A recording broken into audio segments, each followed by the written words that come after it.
कैसे बता दूं तुम मेरी मंजिल हो, मेरी मंजिल हो। जिसे ढूंढा है नजरों ने वही मासूम सा दिल हो। तुम्हें कैसे बता दूं तुम मेरी मंजिल हो।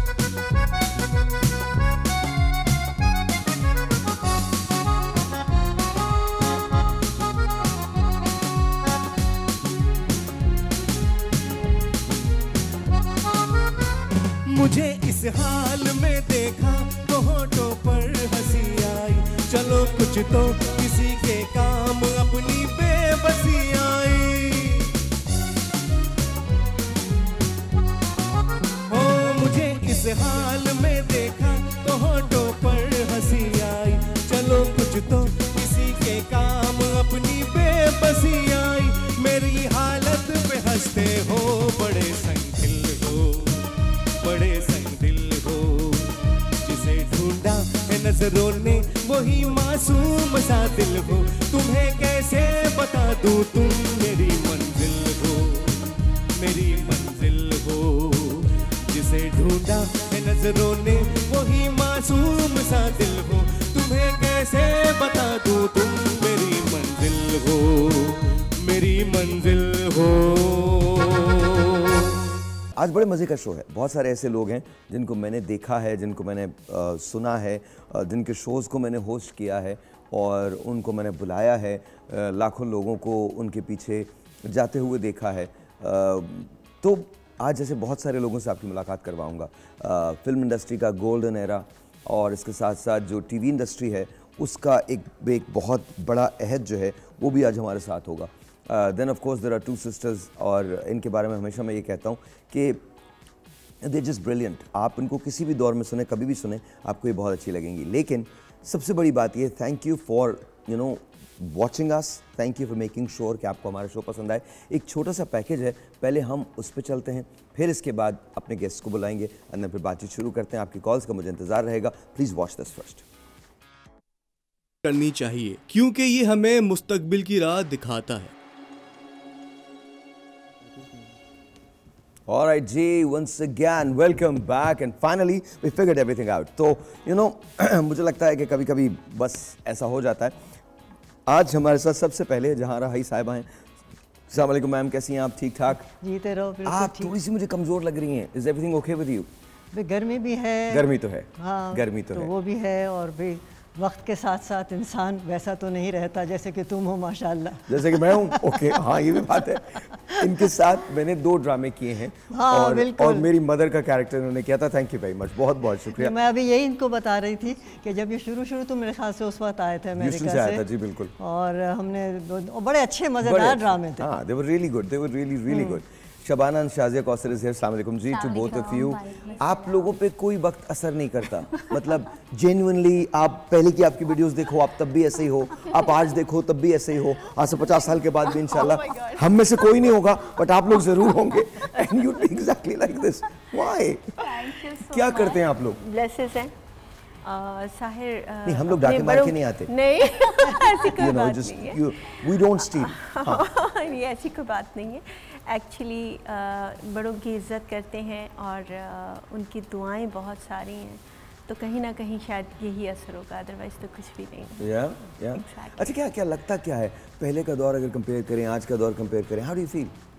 बिकॉज आपने दोनों दौर देखे हैं। जिस वक्त आप लोग एंटर हो रहे थे तो यू आर रियली यंग, बहुत कम उम्र से आपने शुरू किया था, but then you are not now in this digital age. यहाँ कैसे लगता है? अच्छा है, ये भी अच्छा है, बट मुझे लगता है कि मोहब्बतें पहले करीब, ज़्यादा लोग करीब थे एक दूसरे के और अब ठीक है, ज़रा एडवांस हो गया है, हर चीज़ ज़्यादा एडवांस हो गई है। पहले से शायद बहुत सारी चीज़ें बेहतर हुई हैं मगर लोग दूर हो गए। लोग दूर हो गए। I agree with that, I agree. Facebook पे इतने सारे दोस्त होते हैं, इतने सारे इंस्टा पे फॉलोअर्स होते हैं, yet you don't know anyone. आप किसी को जानते ही नहीं। यही तो बात है, यही तो सबसे बड़ी चीज़ है। पहले मोहल्ले में आप हर बच्चे को जानते थे। एग्जैक्टली। वो पता नहीं कौन सी बुक थी, मुझे नहीं मालूम सड़क की बुक थी या कौन सी बुक थी या दिल की बुक थी। सबसे बड़ी बात दिल की बुक थी। दिल की बुक थी। हाँ, दिल की बुक थी। उसके अंदर सबकी तस्वीरें भी मौजूद थी, सबके ख्यालात भी मौजूद थे, अच्छे बुरे, कुछ लड़ाइयाँ भी, कुछ झगड़े भी, कुछ मोहब्बतें भी। तो बहरहाल वो क़ुर्बतें जो थीं वो शायद ज़्यादा थीं। और लेकिन देखो बेटा, बात सारी ये होती है कि वक्त के साथ साथ हर चीज़ जो है ना वो बदलती जाती है। अब हम अगर अपने बच्चों से कहें कि तुम मोबाइल मत लो, तो वो निहायत एक बेवकूफ़ी की चीज़ है ना, क्योंकि हमने जब आँख खोली तो रेडियो था। हम रेडियो के आगे यूँ चिपके बैठे रहते थे, है कि नहीं? हाँ, जब टेलीविज़न आया तो मोहल्ले भर के लोग हमारे घर आके बैठ गए कि टेलीविज़न ऐसा ही था। टेलीविज़न आया। मैं आपको एक बात बताऊं, हमारे पास एक टेलीविज़न था जिसका नाम था Reena. Reena was a TV, a brand, Reena. अच्छा। और उसका ना वो ऐसे करके ना कवर के अंदर बंद होता था टीवी। एक लकड़ी का कवर होता था जो यूं करके बंद होता था, फिर वो लकड़ी के कवर से खुलता था। और नॉब्स होती थी जिससे आप चैनल स्विच किया करते थे। एक ही चैनल होता था। तुम तो टीवी की बात कर रहे हो, वो होता था जो रेडियोग्राम जो कहलाता था। तो उसमें एक तरफ वो, अच्छा, उसमें खुसूसियत क्या थी कि रिकॉर्ड जो था वो खुद गिर जाता था, है ना। वो एक बड़ी नॉवेल्टी थी। उसका भी दरवाज़ा यूँ बंद होता था और अब्बा हमारे जर्मनी से लेकर आए थे, भाई यहाँ नहीं मिलता था। मुझे पाकिस्तानी फिल्मों की एक्ट्रेस में शबनम और मोहम्मद अली, और शबनम की तो वैसे बहुत सारी पिक्चर्स हैं। एक पहचान मुझे बहुत पसंद है, एक जंजीर उनकी फिल्म आई थी, वो मुझे बहुत पसंद है। इसी तरह बहुत सारी फिल्में हैं उनके, मैं बड़े शौक़ से देखती हूँ। मोहम्मद अली और नदीम और ये तीनों एक एक्टर मुझे बड़े पसंद थे, इसलिए कि ये संजीदे लोग थे। बहुत ज़बरदस्त उनकी फिल्में, वहीद मुराद साहब, नदीम साहब, संतोष साहब, और बहुत बेशुमार ऐसे एक्टर हैं। पाकिस्तानी में तो हमें नदीम और शबनम ज़्यादा पसंद है, और उनकी फिल्में बचपन से हम कोई आगे ना, जैसे होता है घर में जब जुमेरात के जुमेरात आती थी वो फिल्म, तो हम आगे वाली कुर्सी लेकर बैठ जाते थे कि बस फिल्म आने वाली है। तो उसके गाने, उसकी स्टोरीज़ बहुत पसंद आती थी। अंजुमन के गाने भी बड़े हिट हैं, और बहुत ही पुराने सॉन्ग तो क्या बात है कि वो कभी पुराने ही नहीं होते। आजकल की जो नई जनरेशन को आप देख रहे हैं ना, वो उन पुराने सॉन्ग को अपनी तरह से प्रोवाइड कर रही है, अपनी तरह से नई सिंगिंग में लेकर आ रही है। Alright, ji, once again welcome back, and everyone's talking about कि जी पुराने लोग जो थे वो बड़े कमाल हुआ करते थे। तो आपकी फेवरेट कौन सी फिल्म रही एक ज़माने में? एक्ट्रेस कौन सी फेवरेट रही? पाकिस्तानी ईरानी बता दें आप। We don't care, I mean आप बता दीजिए। अभी बहुत सारे फिल्म्स तो बहुत सारी पसंद। पिछले दिनों में यही बात कर रही थी, क्योंकि शबनम जी माशाल्लाह इतनी खूबसूरत, बाबरा जी माशाल्लाह इतनी हसीन, रीमा और रीमा तो ज़ाहिर पिक्चराइज है। मेरी बड़ी विश होती थी कि काश मैं उस वक्त गा रही होती तो उन पर मेरे आप जब गा रही होती गाने तो किस पे आपका गाना पिक्चराइज होता और आपको बहुत अच्छा लगता, बहुत खुशी होती? मुझे शबनम जी पे गाना मेरा पिक्चराइज होता, बाबरा जी पे होता, मुझे बहुत खुशी होती। ज़ेबा जी? शबनम के ऊपर तुम्हारी आवाज़ फिट हो जाती? पूछ रही हूँ। I don't know, I think हो जाती। देखिए साइमा साहिबा माशाल्लाह बहुत बेहतरीन हैं, रीमा हैं, रेशम हैं, और माशाल्लाह जितनी भी एक्ट्रेसेस हैं, मीरा हैं, इन सब पे ही आवाज़ पिक्चराइज हुई है तो अच्छी लगी। आ जाइए तशरीफ लाइए। अस्सलाम वालेकुम हसन जहांगीर साहब, द ट्रू लेजेंड मैन। अस्सलाम वालेकुम, कैसे हैं आप? मैं ठीक हूँ। ठीक है, अल्लाह का शुक्र। प्लीज़ तशरीफ रखिए। आप भी ट्रैफिक में फंसे? सब माशाल्लाह, बहुत ट्रैफिक। आधा कराची फंसा हुआ है आज ट्रैफिक के। हाँ भाई, यही मुश्किल है। आधा कराची फंसा हुआ। कैसे हैं आप? अल्हम्दुलिल्लाह, आप सुनाए ठीक ठाक है? All good, all good. Thank you. अच्छा, आपके टूर्स खत्म नहीं होते? मतलब कभी आप लंदन होते हैं, कभी आप कराची होते हैं, कभी आप अमेरिका होते हैं? एक्चुअली आप लोगों ने चैनल पे बुला के इतना मशहूर कर दिया कि वहाँ के लोग जो है वो भी देखना चाहते हैं। आप मशहूर नहीं होते, हम नहीं बुलाते। आप एक्चुअली मशहूर तो हम बुलाते हैं। वहाँ के जो दोस्त हैं वो भी देखना चाहते हैं, मिलना चाहते हैं, तो इसलिए टूर। दोनों ने चश्मे क्यों लगा? ये तो हमेशा लगाते हैं, इनका तो मुझे पता है। ये आप जरा लगा, मैं नहीं लगा रहा, प्लीज, मैं नहीं लगा रहा। आई साइड। अच्छा, आई साइड। इनका तो स्टाइल है। हसन भाई को तो मैंने विदाउट ग्लासेस देखा ही नहीं है, मतलब वैसे देखा है, लेकिन आई डोंट थिंक आप हमेशा पहनते हैं ना? हाँ। Why is it? बस अच्छा लगता है, एक सेटअप लगता है, एक पैकेज लगता है ज़रा। सर आप खुद एक पैकेज हैं, आपको एहसास ही नहीं है इस बात का। आप एक खुद बहुत बड़ा पैकेज हैं, आपको मालूम है ये? We love you man. एक टेलीफोन कॉल है और आपका मैं बहुत, आपको पता है मैं आपका फ़ैन हूँ। ये तो दोस्त हैं, अब दोस्ती तो अब हुई है इनसे। इन्हें मैंने हमेशा वहाँ देखा था ऐसे करके, हसन जहांगीर, बिकॉज जब हवा आया था हमें नहीं पता हमारी हवाएं कहाँ गई थी। Because I am telling you, माशाल्लाह माशाल्लाह। And then one of his song, शादी ना करना यारो पछताओगे सारी लाइफ। एक telephone call, let's see this is online. अस्सलाम वालेकुम। Good morning Sahir. Good morning याया, कैसे हैं आप? अल्हम्दुलिल्लाह, आपने तो इतने बड़े बड़े लेजेंड्स को आज बुला रखा है। बस क्या करें जी, बताइए। माशाल्लाह जो बातें आप, मैं तो खुद 62 इयर्स का हो गया हूँ, तो आई नो कि किस तरह शुरू चीजें हुई हैं। तुम्हारी आवाज 63 की नहीं लगती, तुम्हारी आवाज तो 23 की लगती है। बस वो दिल जवान है ना, तुम्हारी तरफ मेरा दिल जवान है। कसम खुदा की, ये सारी बकवास है, दुनिया में इससे बड़ी बकवास कोई नहीं। दिल कोई जवान नहीं होता, you feel your age, you do. नहीं वो बात सही है, लेकिन फिर भी अंदर से एक आपके अंदर वो होती है ना, वो चीज आपको जवान रखती है। मैं देखें, सबसे पहले तो ये हमारी कौशल सिस्टर बैठी हुई है, मैं ये सारे सिंगर्स हमारे बैठे हैं। बिलीव मी कि मैं नॉर्थ नॉर्थ डी ब्लॉक में रहता था, हमारे भाई के फंक्शन में ये सारे आते थे, और ये इतनी छोटी जब थी अपने अब्बू के साथ ये आती थी, और जब ये पहली दफा हमारे घर में फंक्शन में आई तो लिटरली इतना अप्रिशिएट किया इनको कि ये फ्रॉकें पहन के आई थी, बिल्कुल छोटी छोटी थी। अच्छा, और हसन, यकीन मेरे हसन इतना डाउन टू अर्थ आदमी है, ये भी हमारे फंक्शन में है, और मैंने अपने हाथों से इतने कम पैसे इनको दिए, और इस शख्स ने कुछ भी नहीं कहा। इस शख्स ने बड़े खुशी से पैसे रखे, और लेकिन ये जब आता है तो धूम मचाता है। और उसका जो गाना है ना, वो ये है कि वो अभी भी इतना ऐसा मुझे लगता है, जब ये गाता है तो लगता है कि आज भी वही स्पिरिट, वही जज्बा इस शख्स के अंदर। और हमारे इनकी क्या बात, हमारे क्या नाम है, तो हमारे वहां बैठे हुए नाम मेरे ज़हन से निकल रहा है, लेकिन ये हमारे दोस्त हैं इरफान गनी लंदन वाली, ये उनके घर में फंक्शन आते थे, इनसे मेरी मुलाकात होती थी। और इनका एक प्रोग्राम था चेचेटो, ये सिंधी प्रोग्राम होता था, उसमें मैं और मेरा भाई देखते थे, और उसमें भी आते थे चेचेटो प्रोग्राम में।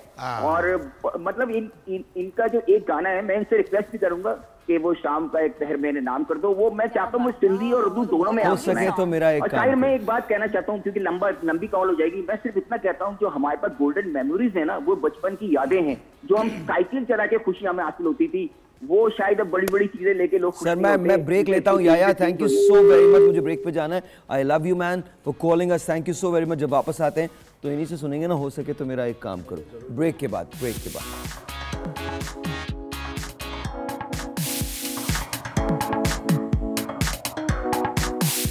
The morning show with the Sahil.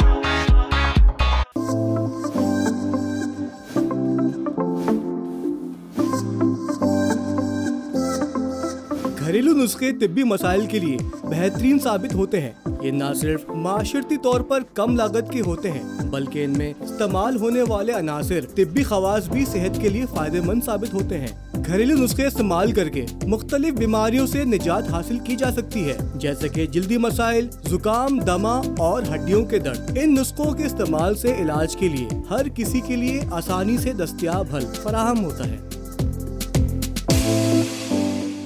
Alright ji, once again welcome back। आज बड़े अरसे के बाद यूसुफ साहब से मुलाकात हो रही है। अस्सलाम वालेकुम, कैसे हैं सर? ठीक ठाक, हाउ आर यू? माइक तो लगा हुआ है ना आपको? लगा तो है, बस ठीक है, बस लगा हुआ है तो इट्स वेरी गुड, लगा हुआ तो it's very good. And then of course doctor Nida is here. अस्सलाम वालेकुम, कैसी हैं आप डॉक्टर साहब? ठीक ठाक, ऑल गुड, ठीक ठाक सर। आपने अपना स्टाइल उसके बाद से चेंज ही रखा है। किसके बाद से? वो जो हमने मेकओवर किया था उसके बाद से, है ना? बहुत इम्प्रेस हो गई थी।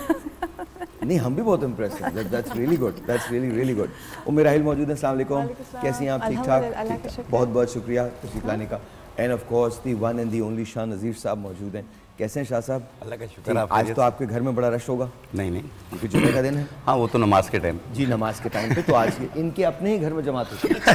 अल्हम्दुलिल्लाह, मतलब अल्हम्दुलिल्लाह अपने घर में कोई तकरीबन 300 लोग रहते हैं। नहीं, आपके आसपास की विसिनिटी में हमसायों को मिला के। हमसायों को, आपके अपने घर में कितने लोग रहते हैं सारे भाइयों के बच्चे वगैरह मिला के? बताइएगा। 100 के करीब, 100 के करीब। यहाँ जमात ही नहीं क्या होती है? नहीं, जमात ही नहीं, इन्हें किसी मस्जिद में जाने की जरूरत नहीं है। घड़ी के जी मस्जिद जाते नहीं, आप तो जाहिर है जाएंगे ईद वगैरह की नमाज के लिए, जुमे की नमाज के लिए भी जाते हैं। हालांकि इमाम साहब को बुला लिया करें, वहीं पढ़ा देंगे, क्या जरूरत है आप लोग को जाने की। डॉक्टर लाइबा, अस्सलाम वालेकुम डॉक्टर साहब, कैसी हैं? बिल्कुल ठीक, आप कैसे? How was Dubai? Dubai and London mixed. बड़े लोग हैं जी, हम यहाँ इब्राहिम हैदरी नहीं जा सकते, ये लोग लंदन में दुबई हो गया जी। और आप कहाँ से पीएचडी कर रहे हैं? वो तो एक दूसरी बात है, उसके लिए अच्छा मजे की बात है। ऑनलाइन पीएचडी का सबसे अच्छी बात क्या है? You don't have to travel. Yeah, that I just joined a PhD program. Oh wow, कहाँ पे? In Cardiff University. Oh, Cardiff. That's really good. तो उसी वजह से गई थी आप? Yes. Okay. It was my graduation and I just joined in. Okay, so but you went there to do an online या वैसे? No, they offered me a research program to do it for them. Yeah. Mashallah. Congratulations. Thank you so much. Congratulations. Thank you. That's really wonderful. How's your husband? वो कैसे हैं? He is good, alhamdulillah. तो वो भी travel कर रहे हैं? नहीं, वो he's relaxing Dubai में. Chill program. मुझे ना उनके साथ थोड़ा सा उनको बोलिएगा थोड़ा मेरे lessons दें. Chill कैसे I mean, he works. You know, his work's remote. It's all online. Oh, seriously? Yeah, yeah. That's really good. मैं भी ये सोच रहा हूँ मेरा भी वर्क ऑनलाइन ही होना चाहिए, कहीं जाने की जरूरत नहीं है, बस बैठे-बैठे बेड पे काम करते रहो. बस. अच्छा जी 50 रुपए में हमने आज रेमेडीज करनी है. सर यहीं से शुरू कर लेते हैं ना. ये मुझे बताइए गूगल डॉक्टर्स की वजह क्या होती है, उसके बाद हम रेमेडीज पे आएंगे. बट गूगल डॉक्टर क्यों बनते हैं? यूजुअली हमारे जैसे जिस तरह से आजकल जो हर किसी की जेब में आपको पता है कि स्मार्टफोन मौजूद है, तो जिसको आजकल तो मैं आता हूँ मेरे पास जो पेशेंट आते हैं ना वो पहले से मुझे बता रहे होते हैं कि उनको क्या क्या प्रॉब्लम है और क्या उसका रेमेडी हो सकती है, तो मैं उनको गूगल डॉक्टर्स कहता हूँ. तो वो ऑलरेडी पहले से ही बहुत ज़्यादा जो है ना गूगल करके आ रहे होते हैं. तो आप उनसे पूछ लिया करें आपकी क्लिनिक का. एग्जैक्टली यही होता है, मैं उनसे कहता हूँ. फिर उनके बहुत सारे मिथ्स को क्लियर करना पड़ता है. उनके जो मिसकंसेप्शंस होते हैं वो देखकर आप अगर गूगल में जाए तो आखिर में जाके उन्हें कैंसर कर देता है एक छोटे से दाने को. तो हम उनको समझाते हैं कि this is not the way कि आप अपने आप को डायग्नोस कर रहे हैं. आप अच्छा मजे की बात है, खुदा न करे कैंसर तो कर देते हैं और खुदा न करे जब एक्चुअली कैंसर होता है तो बहुत डिले करते हैं. उसको फिर डिले कर रहे हैं. बहुत डिले डेफिनेटली ऐसा ही. जी डॉक्टर साहब. एक तो हमारी कौम या हम समेत डिनाइल में रहते हैं, ठीक है. एक तो ये है कि जैसे आप कह रहे हैं ना कि कैंसर कर देते हैं, ठीक है. अच्छा, एक हमारा इकोनॉमिकल स्टेटस इतना बेचारा वो है तबका कि वो अफोर्ड शायद नहीं कर सकते डॉक्टर के पास जाना, तो कहते हैं जी घर में ही हम गूगल करके और देख लें टोट के, या कोई भी मेडिसिन ओवर द काउंटर ले लें. अच्छा, कुछ ना कुछ मेरे पार्ट से हमारे पार्ट से भी डेफिशिएंट है. शायद हमने उनका भरोसा तोड़ा है, वो गूगल करते हैं या भरोसा नहीं करते. I don't know why no कि वो लोग डॉक्टर्स पे ज़्यादा भरोसा नहीं करते और वो अब टोटकों पे और इन सारी चीज़ों. कोई रीज़न होगा ना इसका. Why do you think that? Lack of education भी है और हमारी तरफ से शायद नेग्लिजेंस है कि हम मरीज को उतना टाइम नहीं देते. Okay. ये है. मैं क्यों गलत बात कहूँ कि हर डॉक्टर टाइम देता है, नहीं. I don't think so. लोग डॉक्टर साहब, do you feel the same? Somewhat she's right, but I believe that जो उनको एक they're impatient. They need an answer there and then. ठीक है, अब उनको कोई चीज़ फील हुई है, rather than waiting for us to come to us, they just find their answers over Google and then misconceptions occur. But I think it's more of them being impatient that they want their answer there and then.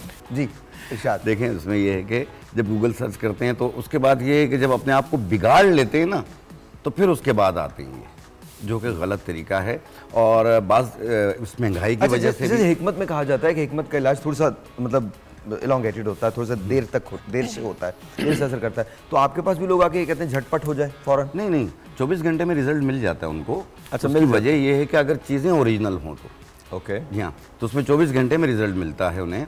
और जो एक limit होती है हर मर्ज़ की, जिस तरह doctors के पास जाते हैं क्या या डॉक्टर कहते हैं कि मैं आपका 1 महीना 2 महीना ट्रीटमेंट करूँगा, इसी तरीके से हम भी यही कहते हैं कि हम 1 महीना 2 महीना जो लिमिट होती है हम उसे बता देते हैं, फिर उसके बाद दवा छोड़ दें. लेकिन मेरे जितने भी लोग देख रहे हैं, अगर आपका कोई डॉक्टर या कोई मुआलिज जो भी आपको कहता है कि आपने 7 दिन दवा खानी है, तो आप 2 दिन खा के छोड़ मत दिया करें, 7 दिन पूरा करके अपने डॉक्टर को ज़रूर फॉलो अप किया करें. एब्सोल्युटली जी. अच्छा, आप गूगल डॉक्टर की बात करें, जिससे निदा ने कहा कि ऐसा नहीं कि अनएजुकेटेड है, ज़्यादा अवेयर हो गया. मैं कहती हूँ गूगल तुम्हारी माँ है. बच्चा जो है ना आज वो पहले कहता है अच्छा ये चीज़ है, मैं पहले गूगल कर लूँ इसमें क्या क्या है, आपने जो बताया सही भी है कि नहीं है, ये खाना सही है गलत है. तो आज के बच्चे की माँ जो है वो गूगल हो गई है. लेकिन गूगल हर जगह ठीक नहीं है. बिल्कुल भी नहीं है. ऐसी रिडिकुलस इन्फॉर्मेशन गूगल पे मौजूद है बहुत ज़्यादा. और मैं आपको बता रहा हूँ गूगल पे आप एक सर्टेन हद तक ट्रस्ट कर सकते हैं, उसके बाद आप गूगल पे ट्रस्ट नहीं कर सकते. लेकिन गूगल के साथ एक और चीज़ भी शुरू हो गई. देखें, आपने देखा होगा यूट्यूब चैनल्स, इंस्टाग्राम में यूट्यूब चैनल्स हर कोई जो है चैनल लेके बैठा हुआ है. कोई मसला नहीं, आप जो भी चीज़ें आप बता रहे हैं उसको लोग फॉलो बहुत करते हैं. खुद मैंने कितने लोग देखे हैं कि मैंने ये रेमेडी उठाई थी और मैंने ये चीज़ की, या मुझे डॉक्टर ने उस डॉक्टर ने ये मेडिसिन खाने को बताई है. अब एक डॉक्टर उसके ऊपर कोई चीज़ गाइड कर रहे हैं, पूरी इंटरनेशनली जो डॉक्टर्स बैठे हुए बता रहे हैं, सिर्फ पाकिस्तान की बात नहीं कर रहे हूँ. अब वो यूएस में कोई डॉक्टर बैठ के बता रहे हैं, अब वो इस्तेमाल आप कर रहे हैं, अब वो चीज़ आपके लिए है भी कि नहीं ये आपको खुद नहीं पता. ये ज़्यादा नुकसानदेह है कि वो इस्तेमाल कर लेते कि ये प्रीबायोटिक्स है, ये विटामिन है, ये वाला विटामिन खाना है, ये वाली क्रीम लगानी है, उस डॉक्टर ने कहा अब वो कहते जी हमें इतना पता, हम किसी आम आदमी की वीडियो तो देख नहीं रहे, हम तो डॉक्टर्स की वीडियो देख रहे हैं. वो ज़्यादा नुकसान करते हैं. उसके बाद जब वो आते हैं, डॉक्टर सरसोए बताएंगे वो कितना अपने आप को डैमेज करके आते हैं. Do you want to comment on that? Definitely, देखिए मैं आपको सिंपल सी बात बताऊं कि हकीम साहब भी बैठे हैं, बहुत सारी ऐसी चीज़ें होती हैं बड़ी जो नेचुरली मौजूद होती हैं। हमारे घर में एक अल्लाह ताला ने शहद का जिक्र कुरान में किया है, लेकिन अगर किसी को शहद से एलर्जी है तो उसके लिए मस्ट नहीं है कि वो ज़रूर शहद लेगा। हाँ, जाहिर है, सिंपल सी बात है। तो ये बहुत सारे डायग्नोसिस हमें ये देखकर करने पड़ते हैं कि उसके साथ क्या क्या है, उसकी पूरी हिस्ट्री लेनी पड़ती है पेशेंट की, उसकी पास्ट हिस्ट्री लेनी पड़ती है, उसकी एलर्जीज़ का पता करना पड़ता है, उसके बाद उसको एक चीज़ एडवाइस की जाती है। तो सिंपल, ये हर चीज़ आपके लिए नहीं है। Am I right or not? बिल्कुल आपने काफ़ी लोगों को मुख्तलिफ चीज़ों से एलर्जी होती है, मिल्क से एलर्जी है, किसी भी चीज़ से एलर्जी हो सकती है। तो इसलिए हम कहते होते हैं ना कि पैच टेस्ट करवा लें या आप अपने मॉलिज से मशवरा कर लें। एक ज़माने में मुझे याद है, एक ज़माने में ये ग्लोइंग की, ब्राइटनिंग की, वाइटनिंग की एक क्रीम आई थी, वो बहुत सारी क्रीम्स को मिक्स करते थे और उसके बाद वो लगाते थे, उसके अंदर मर्करी शामिल होता था, एंड देन फिर आपकी जल्द जो है वो बहुत पतली हो जाएगी। और नहीं, वो अलग थी, इसमें भी होती थी। अच्छा, इसमें भी होती थी, और फिर वो अचानक से पर्पल होती थी, पर्पल के बाद बहुत बुरी हो जाती थी और बेशुमार लोगों ने इसको इस्तेमाल किया। किया नहीं है, अभी भी हो रही है, अभी भी हो रही है, बहुत हो रही है। But why? अब जो आप कह रहे हैं पहले मिला के करते थे, वो क्रीम बड़े बड़े नाम के साथ आपको मिल रही है, बड़ी अच्छी पैकिंग है, और सिर्फ पाकिस्तान में नहीं, आपको दुनिया में हर जगह मिल जाएगी। और मर्करी मौजूद है, उसमें लिखा हुआ है साफ। सो हियर्स माय क्वेश्चन, अगर आप ग्लो या ब्राइटनिंग के लिए ऐसी कोई क्रीम इस्तेमाल करते हैं जिसमें मर्करी मौजूद है, तो उससे आपकी जल्द पे क्या इफेक्ट्स हो सकते हैं? सर देखिए, सिंपल, सबसे पहले तो स्किन थिनिंग होने स्टार्ट हो जाती है, फिर ना उसके बाद हाइपर, अब जैसे ही आपको स्टॉप करते हैं वो लोग हाइपर पिगमेंटेड पैचेस आने लगते हैं स्किन पे, और बहुत फाइन आपको ना जो लाइंस होती हैं, आपको जो कैपिलरीज होती हैं वो बड़ी प्रोमिनेंट हो जाती हैं फेस पे। And unfortunately, sorry to interrupt, उसके बाद आप किसी भी ट्रीटमेंट के काबिल नहीं रहते। Seriously? No, because the skin is so thin, we can't do anything about it. Vein तक नजर आ रही है। तो वो आप, खुदा का वास्ता हाथ जोड़ रहा हूँ मैं आपके, खुदा का वास्ता, इमेजिन दिस कि कितनी बड़ी इंफॉर्मेशन है ये, कि जो आप क्रीम बनाते हैं या जो बाहर से मिल रही है जिसके अंदर मर्करी शामिल होती है, वो आपकी स्किन को बहुत, जल्द को बहुत पतला कर देता है, आपकी कैपिलरीज, आपकी वेन्स जो हैं वो नजर आने लगती हैं, और आपका रंग और डार्क हो जाता है जब आप उसे छोड़ते हैं। तो और इवन फीमेल्स में बहुत ज़्यादा कॉमनली जो साइड इफेक्ट डेवलप होता है उसको होता है फेशियल हेयर्स की ग्रोथ, फेशियल हेयर की ग्रोथ, फेशियल हेयर की ग्रोथ। अच्छा, क्या यही कैंसरस हो सकता है? सॉरी, कैंसरस हो सकता है बाद में? देखिए, लॉन्ग टर्म में तो कुछ भी हो सकता है। अगर हमारे पास तो ऐसे केसेस जो 20-20 साल से यूज कर रहे होते हैं इन चीज़ों को। 20 साल से? जी, एंड दिस इनको कुछ नहीं हुआ, and they are happy to use it, लेकिन वो कुछ भी नहीं हुआ। यहाँ पे मसला है कि अब ये जो बात है ना, लोग उसके आगे की बात को नहीं समझेंगे, ये बात समझ लेंगे उनको 20 साल से कुछ नहीं हुआ, लेकिन एक ही फैमिली में अगर 3 लोग लगा रहे हैं तो 2 को कुछ नहीं हुआ और एक की स्किन बिल्कुल ख़त्म हो गई। नहीं, वो इसी तरह से ना सिगरेट से बहुत सारे लोग, हमने में बड़ी मजे की बात है कि भाई ये सिगरेट आप छोड़ दो, नहीं मैं तो 30 साल से पी रहा हूँ, मुझे कुछ भी नहीं हुआ। ऐसा नहीं है, ऐसा नहीं है। सिगरेट एक बुरी चीज़ है, अगर आप उसको छोड़ोगे तो आपको फ़ायदा है इसके अंदर। तो हम ग्लो के, ब्राइटनिंग के चक्कर में रहते हैं, और हम ये चाहते हैं कि हमारी स्किन जो है, हम कहते हैं कि नहीं वाइट का लफ्ज़ यूज़ नहीं करो, वाइटनिंग का लफ्ज़ यूज़ नहीं करो, ये सब कुछ यूज़ नहीं करो, but it's all the same, it's all the same. करना तो वही है ना, सिर्फ आपने नाम लफ्ज चेंज कर दिया। That's the motive behind it. हाँ, that's the motive behind it. आपने सिर्फ नाम को, हालांकि you need to be okay with your, अगर आप देखिए, मैं तो किसी भी चीज़ के खिलाफ नहीं हूँ, अगर आप अपने आप को जैसे भी देखना चाहते हैं ये आपका राइट है, आप खुद कर सकते हैं, लेकिन उस पर अपनी सेहत से मत खेलें। Of course, आप कहीं ना कहीं हम पाले ऐसे गए हैं, परवरिश हमारी ऐसी हुई कि हम ब्राउन स्किन को थोड़ा सा कम समझते हैं। कैसे? क्यों? और वाइट स्किन को जो है ना बहुत आला समझते हैं। तो डेफिनेटली हमारे अंदर ये बचपन से पाया गया है। अंग्रेजों से पूछें, वो बाहर चुप बैठी थी कि वो वाली कर रहे होते हैं, वो चुप बैठी थी कि वो वाली जो क्रीम है वो मैंने भी इस्तेमाल की है। चुप बैठी थी। यूके की प्रैक्टिस में सिर्फ यही था कि what are we doing, we just applied a tanning cream. हम कहती थी ये भी लोग हैं, और हम वी आर गोइंग क्रेजी कि हम अपनी स्किन तबाह बर्बाद करें, melanin we are killing it, जो कैंसरस बन जाता है इन फ्यूचर। एक्चुअली मेरे ख्याल से इंसान की साइकी है कि जो चीज़ उसको मिलती है ना वो उसको। क्लास 10th में एक सबक था जो मौलाना आज़ाद ने लिखा था, इंसान किसी हाल में खुश नहीं रहता। तो आपकी जो स्किन है भाई, just be happy with it. आप उसको अच्छा करना चाहते हो, ब्राइट करना चाहते हो, लाइट करना चाहते हो, whatever you want to do, just do it. तो मैंने तो अक्सर ये भी देखा है कि लोग शुगर की अपनी इंसुलिन खुद ही बदल लेते हैं। I mean, they don't even go to the doctor. एक बहुत इंपॉर्टेंट बात इस प्लेटफॉर्म पे मैं कहूँगी कि इंसुलिन किसी बड़े यानी रिकॉग्नाइज स्टोर से ख़रीदें, क्योंकि इंसुलिन में बहुत यानी जाली वो अभी भी आता है जी जी जी जी बिल्कुल आती हैं। एक कंपनी की इंसुलिन है स्टिकर किसी और का लगा हुआ है, कौन से टाइप की इंसुलिन है स्टिकर किसी और का लगा हुआ है, ये मैंने अपनी आंखों से देखा। इस पर मैंने एक टिकटॉक पे वीडियो भी बनाई है, बड़ी वायरल हुई थी इस पर।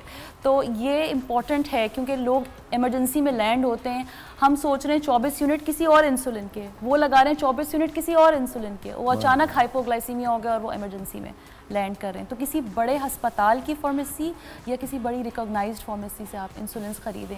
कोल्ड चेन मेंटेन नहीं होती, मतलब जहाँ से वो आ रही है वो चेन मेंटेन नहीं होती। लोग अच्छा कुछ लोग फ्रीज़र में रख देते हैं खुद भी बेचारे, कि हम कहते हैं ठंडक में रखें तो वो फ्रीज़र में इंसुलिन रख देते हैं, तो वो इसकी इफेक्टिवनेस ख़त्म हो जाती है। ये सारी चीज़ें ओके।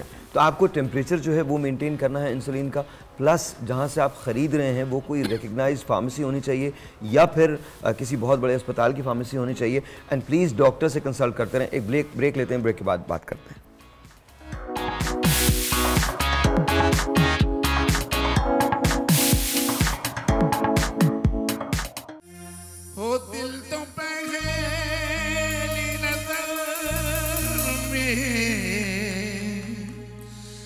तुम्हारा हुआ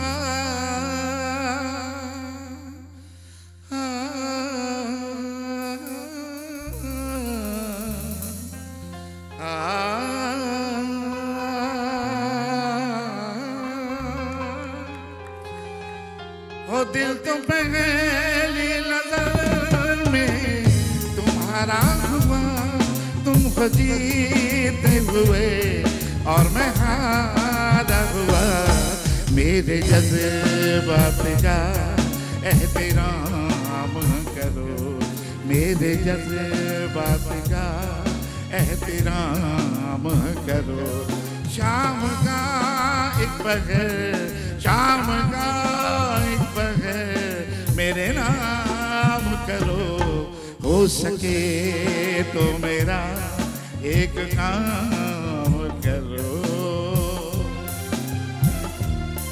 ये आपका गाना है सर, मेरा साथ देंगे, बहुत अच्छा गाते हैं आप।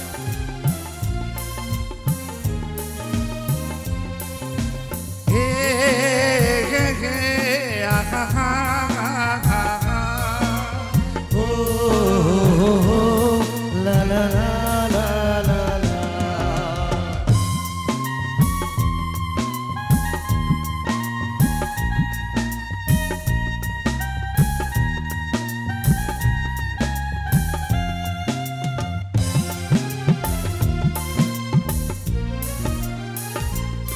दिल तो पहली नजर में तुम्हारा हुआ,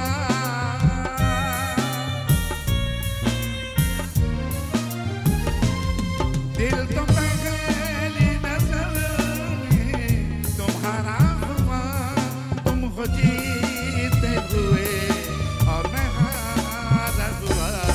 मेरे जज्बात का एहतराम करो, मेरे जज्बात का एहतराम करो।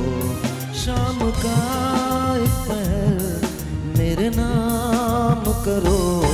हो सके तो मेरा एक काम करो, हो सके तो मेरा एक काम करो। शाम का एक पहर मेरे नाम करो। हो सके तो मेरा एक काम करो। Very nice, very nice, very nice sir. Sir thank you sir. Sorry sir, ये एफएफ से किया था उन्होंने, ये आपका स्केल है सर, मेरा नहीं है ये। बट कोई बात नहीं, आई थिंक हो गया ना। Thank you Hasan, thank you. Sir क्या बात है, पहले के गानों में पूरी कहानी होती है। अभी देखिए ये भी सुनाएंगे एक कहानी, शादी ना करना यारो पछताओगे। ये भी है, इससे बढ़ के तो और सुने, शादी ना करना यारो खामोशी से खुद कर ली। लाइन में लगा हुआ। अच्छा लाइन में लगे हुए। भाई आपको कौन लाइन में लगवाएगा यार, आप तो जहाँ खड़े हो जाते हैं लाइन वहीं से शुरू। अच्छा मुझे रूफी ने बताया था, मुझे रूफी ने बताया था कि मैं शादी कर ली। अगर रूफी ने बताया तो गलत ही बताया। रूफी की बात खुद रूफी भी नहीं मानता। वो बता रहा हूँ, तू देख रहा है ना, देख रहा होगा, तू बाबा ये तुमने क्या कह दिया? हाँ मैंने कह दिया। तेरी बात तू भी नहीं मानता, कसम खुदा की। अगर तुझसे कहा जाए ना कि तू अपने आप पे यकीन कर ले, तू यकीन उस पे नहीं करेगा। Rufi Fateh Ali, Rufi is like that. ये क्या कह रहा है? रूफी फतेह अली, रूफी फतेह अली यार ये बात नहीं करें यार, वो सिंगर तो है सर बहुत, तभी तो फतेह अली साहब के शागिर्द है ना। बहुत सारे लोग आएंगे जाएंगे बट रूफी है। लेकिन साहिब दिल का भी बहुत अच्छा आदमी है। कमाल, बहुत अच्छा दिल और दिमाग का यार है। दिल खाली करे, दिमाग का भी अच्छा आदमी है। यार आप लोग ना अपने में लगे रहते हो ना, आपको भी उनसे मोहब्बत है और उन्हें भी आपसे बहुत मोहब्बत। बिल्कुल सर, हम दोनों मोहब्बत है। एक दिन ये दोनों मेरे शो पे आए, बैक टू बैक रिकॉर्डिंग थी। गया इन दोनों का बहुत बड़ा मजाक चलता है आपस में, इतना मजाक चलता है। तो मैंने रूफी को बताया कि हसन भाई मेरे पास थे, हसन भाई को वो लोग हेलीकॉप्टर में लेके गए थे, कहने धक्का क्यों नहीं दिया? और हसन भाई भी इसी तरह से, हसन भाई भी। लेकिन मुझे जो सबसे अच्छी बात लगती है ना, दे आर ट्रूली स्टार्स। और हसन भाई का तो मैंने फैंडम देखा है, आप पागल हो जाते हैं यार, आप पागल हो जाते हैं। मतलब इसमें तो कोई शक नहीं है। आई थिंक आजकल अली जफ़र, आतिफ, इन लोगों का मैंने स्टारडम देखा है ये बात। लेकिन उससे पहले ये तमाम लोग जो थे ये वहीं थे, I mean you talk about Junaid भाई, God bless his soul, you talk about vital signs, you talk about Junoon के ऐसे कॉन्सर्ट्स हमने देखे हैं। Oh my God, it was crazy. अच्छा सर, शादी ना करना यार, वो पछताओगे सारी लाइफ। जरूर सर, जरूर। माइक है sir. So mic G sharp minor G sharp minor है। हाँ, ये भी बता दीजिएगा कि आप ये बात किससे कह रहे हैं? ये सबसे पहले तो अपने आप से कह रहे हैं। अच्छा, पहले कह रहे हैं।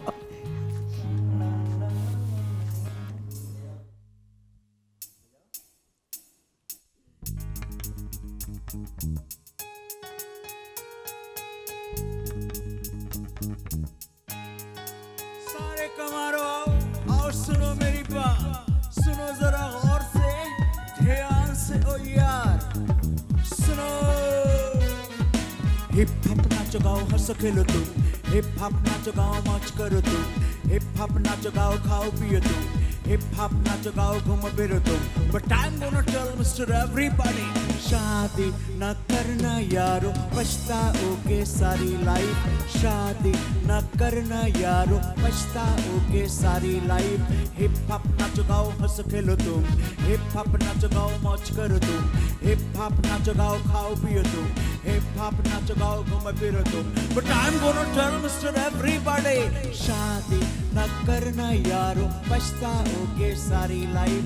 शादी न करना यारो, पछताओगे सारी लाइफ। 1 2 3 4 5 6 7 आओ मेरे पास, आओ सुनो मेरी बात, सुनो जरा गौर से ध्यान से ओ यार। सुनते ही तुम्हें चढ़ जाएगा बुखार, शादी से पहले जाना पड़ेगा बाजार, सर पे पड़ेगी मुसीबत उधार। नेकलेस अंगूठी और सोने का हार, 1 washing machine 1 VCR 1 studio 2 colour TV, तब कहीं जाके मिलेगी तुम्हें भी। But I'm gonna tell Mr. Everybody, शादी न करना यारो, पछताओगे सारी लाइफ। शादी न करना यारो, पछताओगे सारी life. Come on, come on, come on, come on, come on. Come on, come on, come on, come on, come on. शादी के बाद जानते हो आप, बीवी के नखरे होंगे बाप रे बाप। शॉपिंग के बाद ब्यूटी पार्लर लेके जाओ, रोज नए फैशन के जेवर दिलवाओ, साला और सालियों के तोहफे भी लाओ, सास ससुर के जोड़े से लवाओ, तनख्वाह सारी बीवी के हाथ में थमाओ, दफ्तर से वापसी में सीधे घर जाओ, और घर जाते ही खाना भी पकाओ, यानी तुम जोर के गुलाम बन जाओ। But I'm gonna tell Mr. Everybody, शादी न करना यारो, पछताओगे सारी लाइफ। शादी न करना यारो, पछताओगे सारी लाइफ।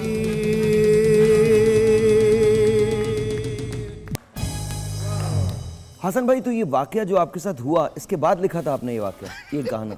ये ट्रू स्टोरी, वो माइक छोड़ देना। हाँ। ये तो ट्रू स्टोरी है, जिंदगी के सबके साथ है, जो लोग मेहनत कर रहे हैं। ये शख्स जो ये गाना कर रहा है, इसे जानते हैं आप? जी, ये शख्स ये जो गाना कर रहा है अभी, ये लगाइएगा 2 विंडो दीजिएगा मुझे हसन भाई के साथ। इसे जानते हैं आप? बड़े बड़े बाल हैं इनके, और मतलब अनबिलीवेबल आदमी है ये देखिएगा इनको। सर इधर भी सकते हैं, सामने भी सर, ये आ गए सर। तो कौन है सर ये? कौन है सर ये बताएं ना सर। इनको तो हाल आ गया ऐसा लग रहा है। कौन है सर ये? सर ये कौन आदमी कौन है सर ये? और ये सर कैमरा एंगल्स यूं क्यों हैं? अमीर भाई बस सर ये टाइम की गेम है। अच्छा, ये कहाँ था गाना कहाँ किया था? ये किया था हमने क्लिफ्टन पे, एक रेस्टोरेंट था बहुत ज़बरदस्त मॉडर्न, और उस पर हमने ये किया था इसका बड़ा ज़बरदस्त। और डिस्को लाइट आई थी उस ये मैंने कैसे कंसीव किया हुआ ये कि जब मैं अमेरिका गया तो लोग मुझे कहते यार हवा हवा के बाद क्या गाएगा, हवा हवा के बाद क्या गाएगा, तो मैंने सोचा कि समथिंग डिफरेंट, एक नई चीज़ तो दूं। अच्छा, हवा हवा में एक कंट्रोवर्सी भी थी, लोग कहते हैं कि वो आपने बाद में गाया, उन्होंने पहले गाया, उन्होंने पहले गाया, आपने बाद में, व्हाट इज इट? बस सर मैं तो जानता हूँ जिसका मशहूर है उसने सबसे अच्छा गाया है। अब जिसका मशहूर आप लगा लीजिए, जिसका पॉपुलर है वो अच्छा है, जिसका नहीं है उसका बेकार है, वो चाहे उसमें आप घेर लीजिए। और दूसरी बात ये कि सर मैंने सोचा क्या गाऊँ, तो फिर मैंने देखा अमेरिका में, तो मैंने देखा हेयर स्टाइल लोगों का, और मैं कल्लों को देखता था, उनकी एक पैंट नीचे तक होती थी और वो चलना, उनको जिसको जरूरत पैंट उल्टी पहना हुआ है और टोपी यूँ निकली हुई, तो मैंने कहा यार कुछ इसमें से मैं कुछ फील करके, तो वो मैंने कंसीव करके ये गाना उनके स्टाइल से बनाया था। इसलिए बड़े बड़े कपड़े, कद से बड़े कपड़े स्टाइल तो जो उस वक्त वो नहीं आपकी जो by the way they are African American with all the respect in the world for them, all the respect in the world for them. Sir वो टर्म जो है वो यूज़ नहीं करनी चाहिए। They are African Americans and we love them. That's what it is. अच्छा, coming back to you sir, तो ये आपने वहाँ कंसीव किया था, उस तरह से कंसीव किया था, बहुत अच्छा गाना था। आपको कितने साल हो गए गाते हुए? एक्टिंग भी की है बाय द वे? जी मैं 3 मूवीज में की है। आपने ड्रामा भी किया है? ड्रामा नहीं, 3 मूवीज मैंने की। 3 मूवीज की एज एन एक्टर। ओके। और पहली फिल्म उसमें मुझे 2 निगार अवार्ड मिले थे। वाह, वो कौन सी थी? आज का दौर 92 में रिलीज हुई थी। ओके।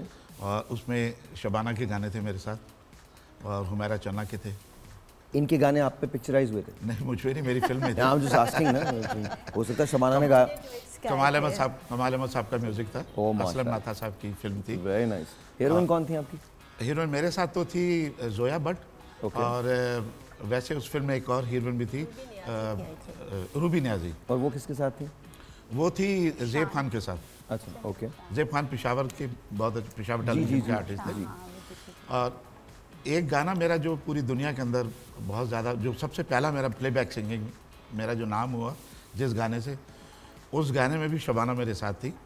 उसकी क्वायर जो है ना उस गाने में शबाना की आवाज़ में, देखा जो चेहरा तेरा मौसम ही प्यारा लगा, कानों में झुमका तेरे, हमको उन दिनों ये लाहौर में ही रहा करती थी, तो उन दिनों इन्होंने एक बड़ा अच्छा गाना गाया था, एक और भी उनका शहजाद साहब का, शहजाद रफीक शहजाद की फिल्म का, बड़ा खूबसूरत शोर का किया था। हाँ, एक सोलो गाना था, बड़ा खूबसूरत गाया था, बहुत ज़बरदस्त। एम अरशद की मेरे। हाँ, अच्छा, एक ब्रेक लेते हैं। ब्रेक के बाद इन दोनों से कुछ ना कुछ तो ज़रूर सुनना है हमने, और मैं ये चाहूँगा थोड़ा सा पुरानी कोई चीज़ अगर आप सुनाएं, अपनी तो सुनाएंगे, लेकिन थोड़ा सा कुछ पुराना। एक ब्रेक चाहिए।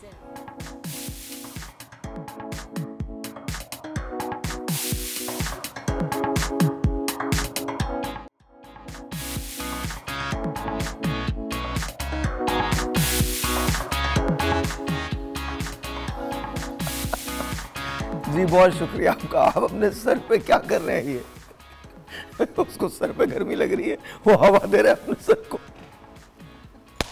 हमारे मुल्क में कुछ भी हो सकता है, हमारी छोटी छोटी सी खुशियां हैं, बारिश होती है हम रोमांटिक हो जाते हैं।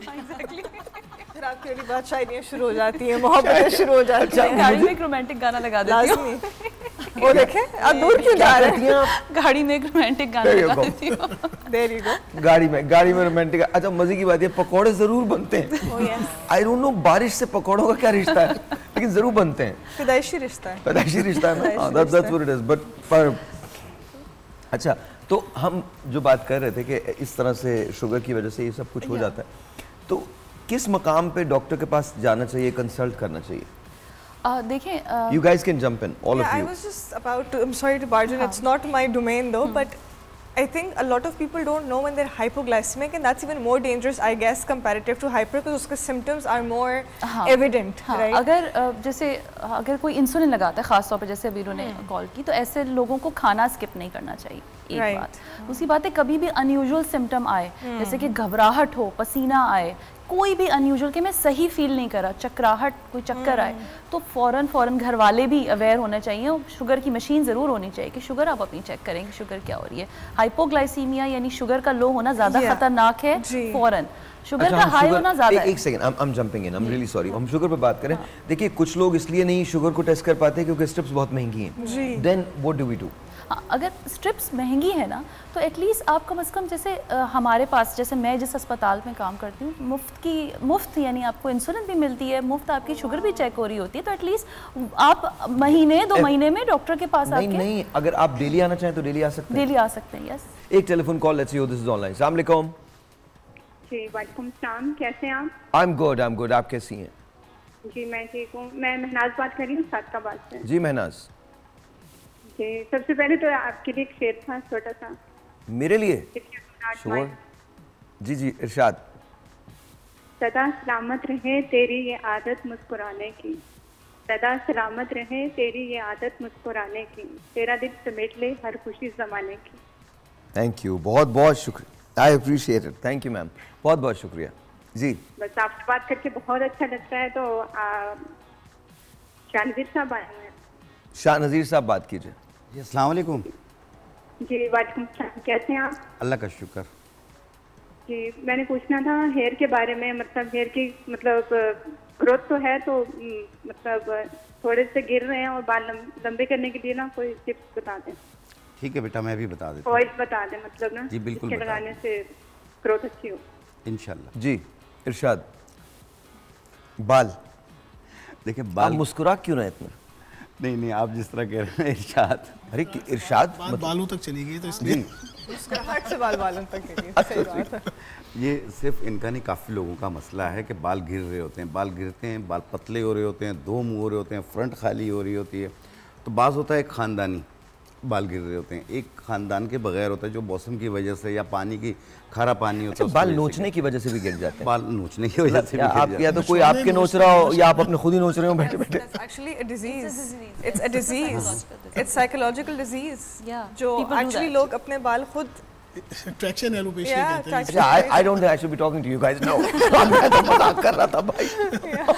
जी, तो उसके लिए आपने एक 3-4 तेल हैं, आपने लेना तिल का तेल आधा पाव, कद्दू का तेल 30 ml, कलौंजी का तेल। कहाँ से ढूंढेंगे कद्दू का तेल? मिल जाता है पंसारियों के पास। मैं कहाँ जाएंगे कद्दू का तेल लेने? किससे पूछे भाई कद्दू का तेल? लेकिन ये कद्दू कहाँ से मिलेगा? Literally I was just thinking that. नहीं, कद्दू के बीजों का तेल मिलता है, पंसारी के पास होता है। कद्दू के बीजों का तेल। हाँ, उसका तेल मिलता है। मैं पता क्या समझ रहा था, कद्दू काट के उसका तेल। Literally मैं भी यही समझ रही थी। सॉरी जी। और मेहंदी के बीजों का तेल। ये बताया ना, बीजों अब समझ में आ रहा है। तुख्म कद्दू, तुख्म कद्दू, तुख्म मेहंदी, तुख्म हिना। हाँ, तुख्म कहते हैं बीज को। और डॉक्टर साहबा बर्गर लोग ना पूछ रहे थे ये क्या तुख्म क्या बोल रहा हूँ मैं? तुख्मलंगा मुझे तो यही पता है, तुख्मलंगा। कसूर आपका नहीं है साहिर भाई, मेरी सुन ले, मेरी घर पे कोई नहीं सुनता। Well said. तो मेहंदी के बीजों का तेल 120 ml आधा पाव, इनको मिक्स कर लें। इसमें 1 चाय वाला चम्मच सुरमा डालें और 1 इंच का टुकड़ा बालछड़ का डाल के 1 घंटा धूप में रख लें। आपका तेल तैयार हो गया। और ये तेल सिर्फ बालों की जड़ों में लगाएं, 2 घंटे के बाद धो लें या रात को लगा लें, सुबह धो लें, 1 दिन छोड़ के। दोबारा से बताइए, दोबारा से पूरा बताएं दोबारा से। जी, आपने लेना है तिल का तेल आधा पाव, कलौंजी का तेल 30 ml, कद्दू का तेल 30 ml और रोगन तुख्म हिना यानी मेहंदी के बीजों का तेल आधा पाव 120 ml। इनको मिक्स कर लें और इसमें 1 इंच का टुकड़ा बालछड़ का, 1 चाय वाला चम्मच सुरमा डाल के 1 घंटा धूप में रख लें। आपका तेल तैयार हो गया। और ये तेल सिर्फ बालों की जड़ों में लगाएं, 2 घंटे के बाद धो लें या रात को लगा लें, सुबह धो लें, 1 दिन छोड़ के। पहले ही 10 दिनों में इंशाल्लाह बाल गिरना बंद हो जाएगा। धूप में जब रखना है तो खुद भी बैठना है उसके साथ? नहीं, सिर्फ तेल को रखना। सिर्फ तेल को रखना खुद भी बंदा तेल रख के बैठा है। मेरा एक क्वेश्चन है, अगर नेक्स्ट एपिसोड पे मौका मिला तो मैं ये तेल बना के भी दिखा इंशाल्लाह ऑफ कोर्स। ये जो आपने इंग्रेडिएंट्स बताएं, जो लोगों के बाल कलर्ड होते हैं तो उसमें कोई कलर में चेंज आएगा? क्योंकि मेथी एंड सुरमा नहीं। अच्छा, मेथी नहीं, सॉरी मेहंदी के बीजों का तेल डाल रहे हैं हम। ओके, वो कलर को नहीं, ये सब लगा सकते हैं और ये 6-7 साल से लेके 70 साल वाले तक लगा सकते हैं। एक telephone call let's C who this is online. अस्सलाम वालेकुम। वालेकुम अस्सलाम। कैसी हैं आप? ठीक सर भाई, मेरी ना स्किन पे बहुत दाने हैं। उस स्किन के बारे में बाद में बात करेंगे, पहले बताएं बिजली का बिल कितना आया? बहुत ज्यादा आया। कितना? बहुत ज्यादा क्या होता है? 5500, 5000 और 500। वेरी नाइस, वो ज्यादा है, डेफिनेटली ज्यादा है कुछ लोगों के लिए। 5500 इज वेरी हॉट। जी बताइए, स्किन पे दाने हैं? जी सर भाई, मेरी स्किन पे ना बहुत दाने हैं और एक्ने का मसला है और मेरी स्किन ग्लो नहीं कर रही। ओके ओके, कोई भी ले सकता है इसको, बताइए। वालेकुम सलाम। जी ठीक। ये आपको दाने कब से हैं? मुझे तकरीबन 2 साल हो गए। और आपकी एज क्या है? मेरी एज 23 है। 23 है, ठीक है। आपको कोई प्रॉब्लम, कोई हार्मोन्स वगैरह का कोई इशू तो नहीं है? नहीं, कुछ बस गर्मी तो आता है, मेरी स्किन पे बहुत ज्यादा दाने हो जाते हैं और एक्ने का मसला ज्यादा। गर्मियों में बिल्कुल ग्लो नहीं करती, सर्दियों में ना वैसे जैसे कुछ नहीं होती, वो स्किन पे आ जाती। ठीक है, तो आप जो है किसी सही डॉक्टर को आपने दिखाया है कि आप कौन सा फेस वॉश यूज़ कर रही हैं, कौन सी चीज़ें यूज़ करती हैं, कोई क्रीम ऐसी इस्तेमाल करी जिसके बाद आपको लगे कि ये ज़्यादा हो रहे हैं, या मेकअप का इस्तेमाल ज़्यादा है? मेकअप का इस्तेमाल नहीं, बस कोई आम सी नाइट क्रीम लगा लेती हूँ। आम सी नाइट क्रीम लगा लेती हूँ। और ये नाइट क्रीम कौन सी है? ये sandal beauty cream. That's the answer. आपका वजन ज़्यादा तो नहीं है? जी? आपका वजन ज़्यादा तो नहीं है? जी है। ज़्यादा है? वजन आपका ज़्यादा है? जी 65 kg है। और आपकी हाइट क्या होगी अंदाजन? 4.5। हाँ, तो आपका वजन भी ज़्यादा है। ठीक है। Hormonal. This could be a PCO. Okay, तो क्या है? अब ये इनको आना पड़ेगा या फिर किसी को दिखाना पड़ेगा। Polycystic ovaries. हाँ, पीसीओ। ये हम वी अज्यूमिंग दिस, ये हमें लग रहा है कि है, बट हो सकता है कि ना भी हो, लेकिन जितना पिक्चर से लग रहा है वो यही है। और ये जो क्रीम इस्तेमाल कर रही हैं, ये भी अगर रोक दें, फॉर्मूला क्रीम है। फॉर्मूला क्रीम है। तो यूज करें नाइट क्रीम के नाम। अच्छा, I have no idea because I can't say that. लेकिन आई थिंक आपको इस्तेमाल करना बिल्कुल करें, लेकिन डॉक्टर से मशवरा कर लें एंड देन फिर उसके बाद। आपको हार्मोनल इशू लगता है? She is online? नहीं। अच्छा, हार्मोनल इशू लगता है इनको, और इनको चेक पहले तो करवाना चाहिए अपने हार्मोन्स, क्योंकि मोटापा एंड एक्नी। सही क्रीम्स और सही फेस वॉश और इन सब का सही से इस्तेमाल करेंगी तो फिर ही सोल्यूशन निकलेगा। ओके, आपने जवाब देना था उनका। अच्छा, उनका हेयर फॉल का इशू था और इशू था हेयर फॉल का जो है अभी शान भाई ने बताई है, ऑयल बताया है। अभी मैं एक और रेमेडी बताऊंगी हेयर फॉल के लिए और हेयर ग्रोथ के लिए, तो उसको आप फॉलो कीजिएगा। दूसरी ये कि वेट के लिए उनकी एज कोई बहुत ज़्यादा नहीं है, 40 इयर्स की एज है, लेकिन ये कि वो कुछ भी नहीं करती, एक्सरसाइज नहीं करती, यकीनन वो डाइट भी इतने कंट्रोल नहीं की होंगी। तो उनको डाइट को कंट्रोल करना, पोर्शन में जो है खाना खाना है उन्होंने थोड़ा थोड़ा करके, और रात का खाना जो है जल्दी खा लेना, ये लाजमी है। ऐसे कि अगर आप रात का खाना जल्दी नहीं खाते, लेट नाइट खाते हैं, फिर कुछ आपकी एक्टिविटी नहीं है तो वो स्टोर होता रहता है, तो ये बहुत इंपॉर्टेंट है। आप अच्छा, रात को खाना खा के जो फौरन लेट जाना होता है वो कितना बुरा? बहुत नुकसानदेह। तभी कहा गया कि रात का खाना पहले खाएं, फिर आप वॉक करें या नमाज पढ़ें, इसलिए कि उसका डाइजेस्ट होना बहुत ज़रूरी है। अगर आपकी बॉडी में स्टोर हो रहा है, वो कोई काम नहीं कर रहे हैं आप, तो वो क्या होगा, जमा होगा, जो जमा होगा वो फैट बनेगा आप। ठीक है। अच्छा, दूसरी चीज़ बहुत आसान सी कि रात को आपने सिंपल जो है एक भिंडी जो है वो पानी में भिगो देनी है, उसके अंदर थोड़ा सा अपने मेथी दाना डालना है और लीमू का छिलका डालना है।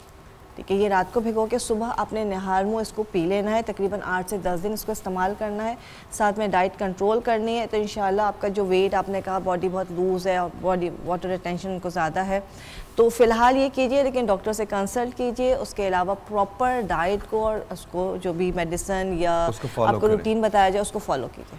ऑलराइट जी, अगर आप टेलीफोन करना चाहते हैं तो नंबर आप हमें कॉल कर सकते हैं। स्किन से लेकर, हेयर से लेकर, वेट से लेकर, शुगर तक, हम हर चीज़ के बारे में यहाँ जवाब दे रहे हैं। लेकिन प्लीज़ मेक श्योर कि यहाँ जो भी हमारे माहिरीन बैठे हैं, प्लीज़ उनका मकसद हरगिज़ ये नहीं है कि आप उनसे ही कंसल्ट करें या उनसे ही बात करें। आपको अपने डॉक्टर से कंसल्ट करना है, बिकॉज पूरे पाकिस्तान से कॉल्स आती हैं। जहाँ आपके जो डॉक्टर्स हैं आप उनसे प्लीज़ कंसल्ट करें। लगाने और खाने से पहले बहुत ज़रूरी है, बहुत ज़रूरी है, इट्स एसेंशियल फॉर यू कि आप अपने डॉक्टर से ज़रूर मशवरा कर लें। ओवर द काउंटर जो चीज़ें होती हैं उनका इस्तेमाल मत करें, बगैर पूछे डॉक्टर से खुद डॉक्टर मत बने। एक टेलीफोन कॉल अच्छी हो, दिस इज ऑनलाइन। अस्सलाम वालेकुम।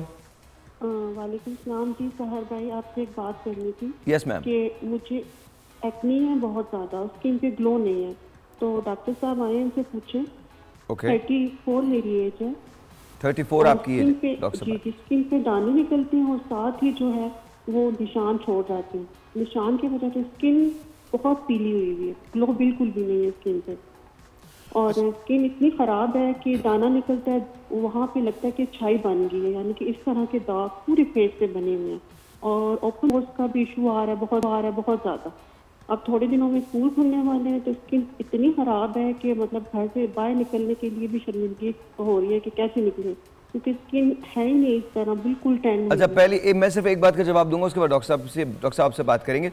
शर्मिंदगी तो आपको बिल्कुल नहीं होनी चाहिए। Please understand this, please understand this. अपने चेहरे को कवर करके निकलें, और प्लीज़ अंडरस्टैंड दिस, शर्मिंदगी बिल्कुल नहीं होनी चाहिए। अगर आपको ऐसा लगता है कि वो बहुत ज़्यादा सही नहीं लगेगा आपको, तो उसको ज़रूर कवर कर लें। शर्मिंदगी बिल्कुल नहीं होनी चाहिए, ये कंडीशन है, ये ठीक हो जाएगी। और बहुत सारी ऐसी चीज़ें हैं जिसमें अब हमको ना इन तमाम चीज़ों को पीछे डालना पड़ेगा। किस बात की शर्मिंदगी? आपको एक प्रॉब्लम है, और लोगों को भी ये बात समझनी चाहिए। आपको लोग आपकी वजह से पसंद करें, ना कि आप जैसे लग रही हैं उसकी वजह से पसंद करें, लेकिन अपनी सेहत बहुत जिम्मेदारी है, वो ज़रूर आप बात करें। अब आप बात कीजिए सर। बिल्कुल, देखिए जैसे आपने बात की, ये साइकोलॉजिकल इश्यूज होते हैं फीमेल्स को स्पेशली, कि वो फेस नहीं कर सकती सोशल अपनी जितनी गैदरिंग्स होती हैं, सिर्फ अपनी एक थोड़ी सी डिफॉर्मिटी की वजह से कि उनको फेस पे दाने वगैरह आ रहे हैं। आपको सिंपल सा पहले तो मेरा एडवाइस ये है कि आपने 2 चीज़ें ज़रूर रखनी है जहन में, कि आप जो भी प्रोडक्ट्स यूज़ कर रही हैं वो ऑयल फ्री होनी चाहिए। यानी कि अगर आप कोई क्रीम भी लगाती है तो भी ऑयल फ्री ज़रूर होना चाहिए। आपको फेस वॉश यूज़ करना है। देखिए, हम आपको यहाँ पे नाम लेकर नहीं बता सकते कि कौन सी प्रोडक्ट यूज़ करनी है, लेकिन जिस जगह में भी आप, जिस सिटी में भी हैं, वहाँ पर आजकल ओवर द काउंटर बहुत सारी चीज़ें अवेलेबल होती हैं, जिसमें जैसे एक फेस वॉश है इस्लामाबाद में, तो इस्लामाबाद तो फिर तो कोई इशू ही नहीं है। तो आपने एक तो ओवर द काउंटर आपको बहुत अच्छे फेस वॉशेस मिल जाएंगे जो फॉर एक्नी प्रोन स्किन होती है, आपने उसको रेगुलर यूज़ करना है। अपना जब भी आपको एप्लीकेशन लेनी है, पहले हल्का सा थोड़ा सा चेहरे को गीला करें, फेस वॉश को डॉट्स की तरह से लगाएं, हल्के हाथ से मसाज करें, इसलिए कि आपको एक्नी स्कार्स भी है, तो आपने बहुत ज़्यादा ज़ोर ज़ोर से रब नहीं करना। बहुत बेबी टच के साथ उसको स्प्रेड करके 10-15 स्प्लैशेस से ज़रूर मुँह धोया करें। ये पहली आपकी ना स्किन रेमेडी है। और ये जो फेस वॉशेज़ है, ये ज़रूरी नहीं है कि सिर्फ आप सिर्फ फेस वॉश से यूज़ करें, इसके अलावा सिर्फ पानी से भी आपने अच्छी तरह से स्प्लैशेस से, जब भी, जैसे आजकल आपको पता है ह्यूमिडिटी बहुत ज़्यादा है और इस्लामाबाद में भी ठीक ठाक गर्मी है, तो आपने पानी से दोस्ती करनी है। वाटर इंटेक आपका अच्छा होना चाहिए, 8 to 10 ग्लासेस। आपको एप्लीकेशंस जब भी लेनी है, आपने अच्छी तरह से वॉश करना है उसको पानी से।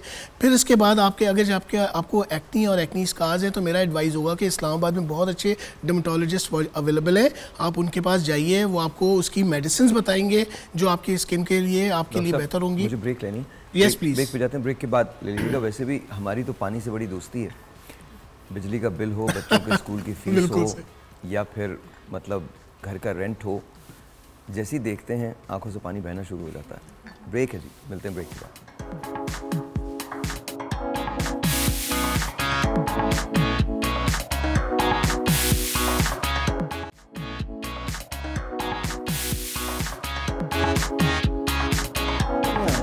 हाँ जी, मैं आज चिकन आलू चिकन क्रीमी कीमा बना रहा हूँ, और it's really good with Thai chilli peppers in it. Thai peppers के साथ मैं बना रहा हूँ। काफी शौक लग रहा है मुझे बहुत ज्यादा शौक है चिलीज का। अच्छा, गरम मसाला आई डोंट यूज एब्सोल्युटली, मुझे अच्छा ही नहीं लगता। मुझे भी नहीं पसंद। हाँ, आपको पसंद है गरम मसाला? उसके बगैर तो हांडी का मजा नहीं है। आप आज खा के देखिएगा, आज आप खा के देखिएगा, ये चैलेंज हुआ है आज बगैर इसका। आज शेफ साहिर जो है वो बना रहे हैं। और अच्छा, और आप शेफ साहिर साहब के हाथ का जो जादू भरा खाना है, अरे थोड़ी डिलीशियस, क्या जादू होगा। थोड़ा घी।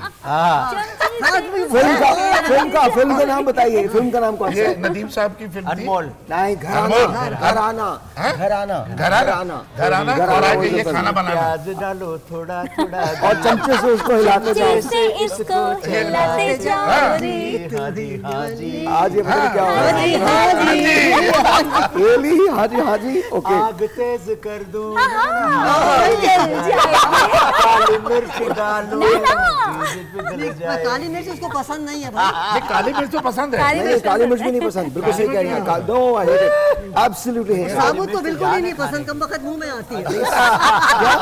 अच्छा, मुझे काली मिर्च बहुत पसंद। अरे भाई माफ कर दें, आप लोग मत खाइएगा, बिल्कुल नहीं खाइएगा। आप हमें कॉल कर सकते हैं, मुझे काली मिर्च नहीं पसंद जी, नहीं पसंद। देखो खाना आप अगर सफेद मिर्च डाल दें, काली मत डालिए, खा लेंगे हम लोग। आप फिक्र नहीं करें हसन भाई, मैं जैसे भी बनाऊंगा मजबूरी में खाना तो पड़ेगा। खाएंगे, आप फिक्र क्यों कर रहे हैं सर, खाने की। तो इसके अंदर मैंने क्या हुआ, ये हुआ ये हुआ। इसके अंदर हमने थोड़ा सा बाप रे बाप। अच्छा, हाथ बिल्कुल शेफ की तरह चल रहा है भाई। तो आप क्या समझते हैं शेफ की तरह से? क्या मुराद है आपका? ये क्या क्या डालते हैं यहाँ? ये नमक डालते हैं यहाँ। दिखा के नकू डालते, दिखा के नकू डालते। नहीं नहीं नहीं, अंदाजे से आप लोग अपने अंदाजे से डालिएगा। मैंने तो कभी जिंदगी में आज तक चेक ही नहीं किया कि मैं क्या, वो बाद में लोग ही चेक करते हैं। साहिर मेरा तो पेट भर गया, बहुत जबरदस्त बना है भाई, क्या बात है। आप एक काम करिएगा, मत खाइएगा। एक टेलीफोन कॉल है, मेरी मदद करें जरा, लीजिए। हाँ जी, फोन कॉल लीजिए। लीजिए फोन कॉल। हेलो हेलो, अस्सलाम वालेकुम। हेलो, अस्सलाम वालेकुम जी। वालेकुम सलाम भैया, कौन बोल रहे हैं, कहाँ से? मैं खालिद नज़ीर बात कर रहा हूँ। जी खालिद भाई, कैसे हैं आप? जी बिल्कुल ठीक ठाक। आज हमारे साथ बहुत बड़े बड़े फनकार आए हैं, बहुत बड़ी बड़ी हमारी बहनें हैं हमारी, और हसन जहांगीर साहब हवा हवा और साहिर लोधी साहब बहुत जबरदस्त हांडी बना रहे हैं। क्या कहना चाहेंगे आप? मैं तो सर प्रोग्राम तो साहिर लोधी साहब का देखता हूँ, तो आज वो अरशद महमूद साहब है जो सिंगर है, तो उनका ही जो है ना वो मैं गाना गाऊंगा। अच्छा जरूर, बिल्कुल सुनाइए। गाइए गाइए। अच्छा जी, वेरी गुड जी प्लीज। हो सके तो मेरा एक काम करो, माशाल्लाह, हो सके तो मेरा एक काम करो, शाबाश। शाम का एक पहर मेरे नाम करो। तालियां होनी चाहिए। वेल डन, वेल डन, बहुत अच्छा गाया आपने। Not bad, not bad. भाई खान साहब साहिर अली लोधी साहब से भी जरा पता करें कि कैसा गाया इन्होंने। आपकी तरह गाया।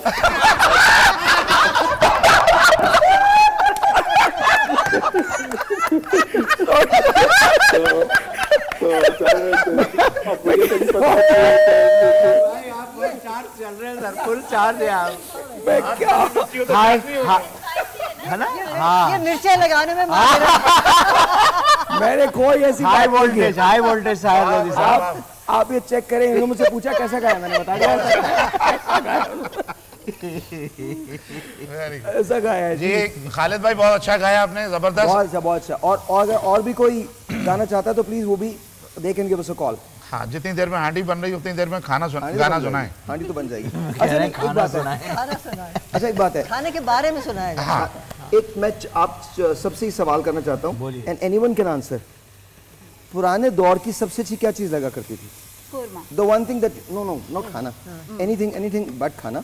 क्या चीज मिस करते हैं आप लोग आज के पुराने दौर का? जो है ना बड़े छोटे का जो अदब था ना, प्यार जो है वो मैं बहुत मिस करता हूँ। अब नहीं है, बहुत सारे लोगों में नहीं है कि जिस तरह से हम अदब में खड़े हो जाते थे। हमारे वाले साहब के जो दोस्त थे ना, उनके सामने भी ऐसे खड़े हो जाते थे डर के, कि उनको पता चल गया कि दोपहर के टाइम पे कहीं गोलियां वोलियां खेलने के लिए निकल रहे हैं, तो वो डरते थे।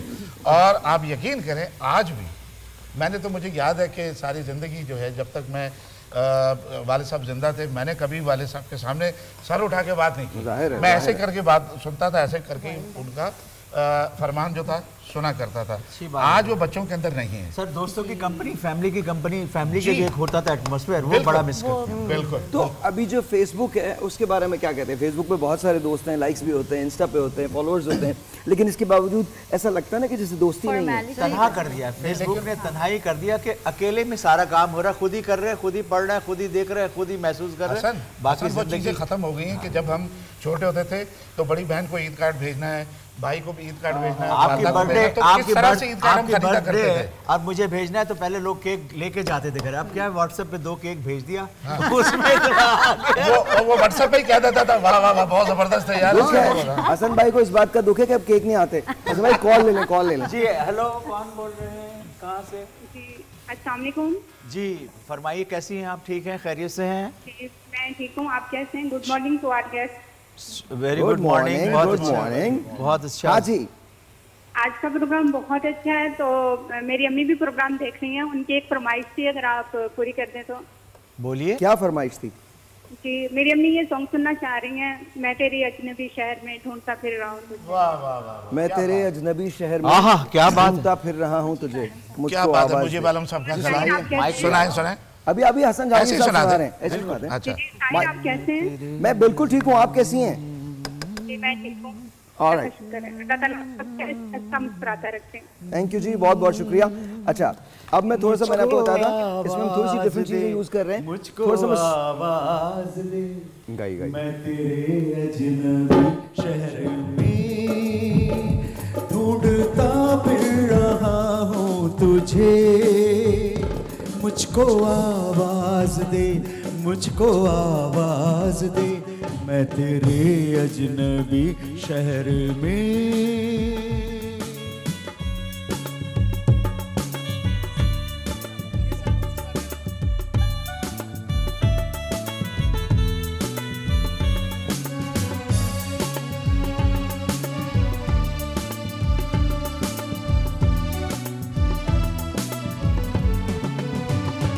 किससे पूछूं मैं तेरा पता, लोग उड़ाते हैं मेरी हंसी। किससे पूछूं मैं तेरा पता, लोग उड़ाते हैं मेरी हंसी।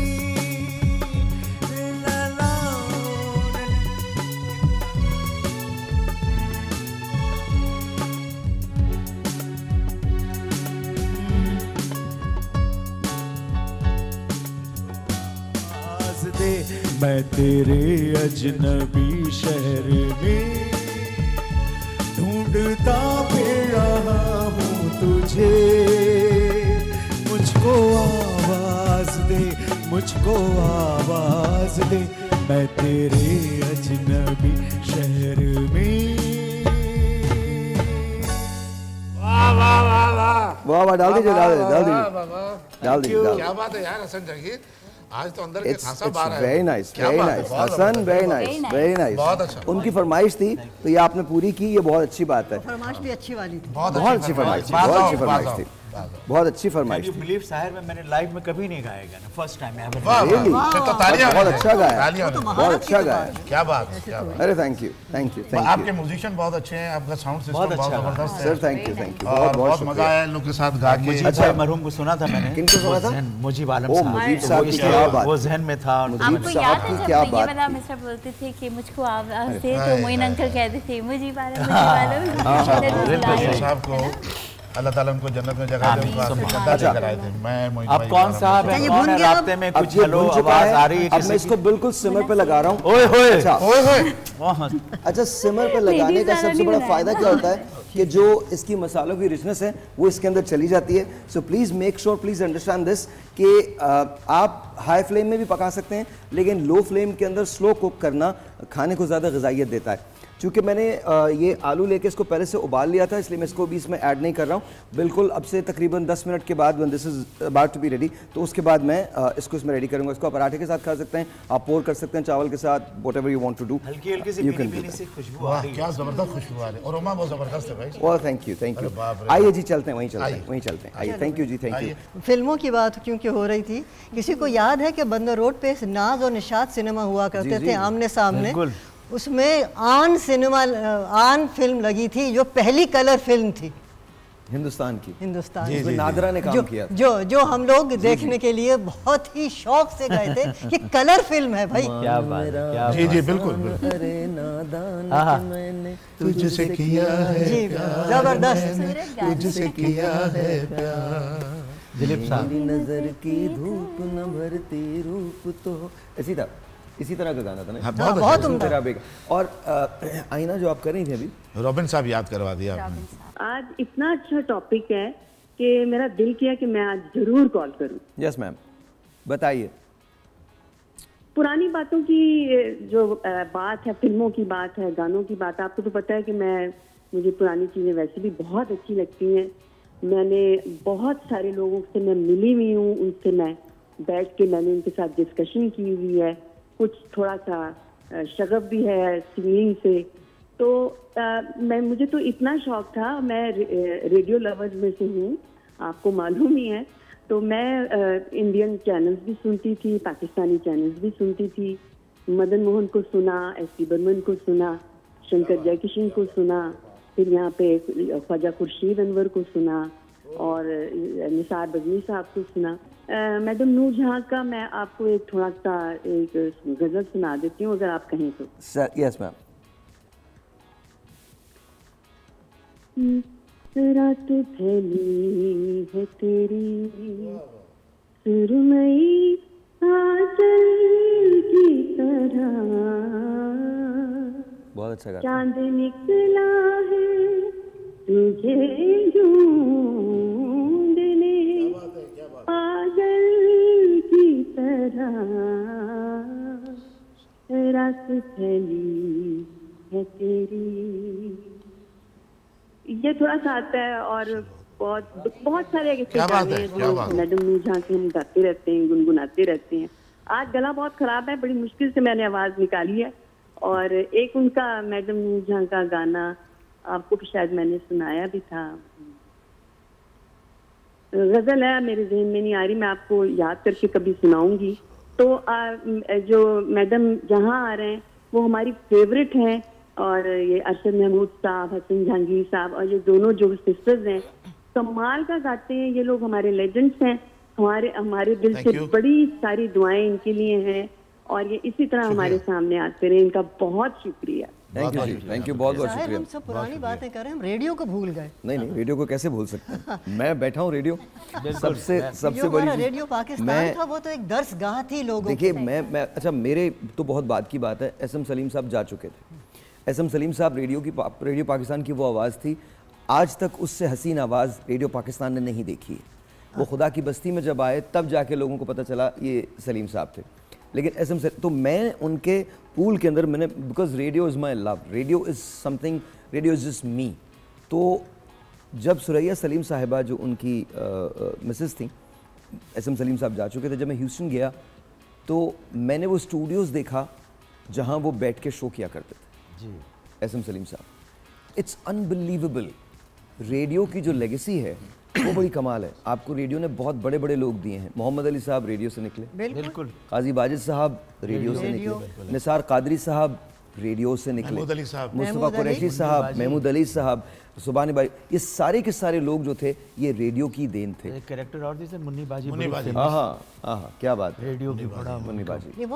अशफाक अहमद साहब ने रेडियो किया, अशफाक अहमद साहब ने रेडियो किया, और बुखारी साहब जो थे, बुखारी साहब ने तो सबको बनाया। ब्रेक लेते हैं, ब्रेक के बाद।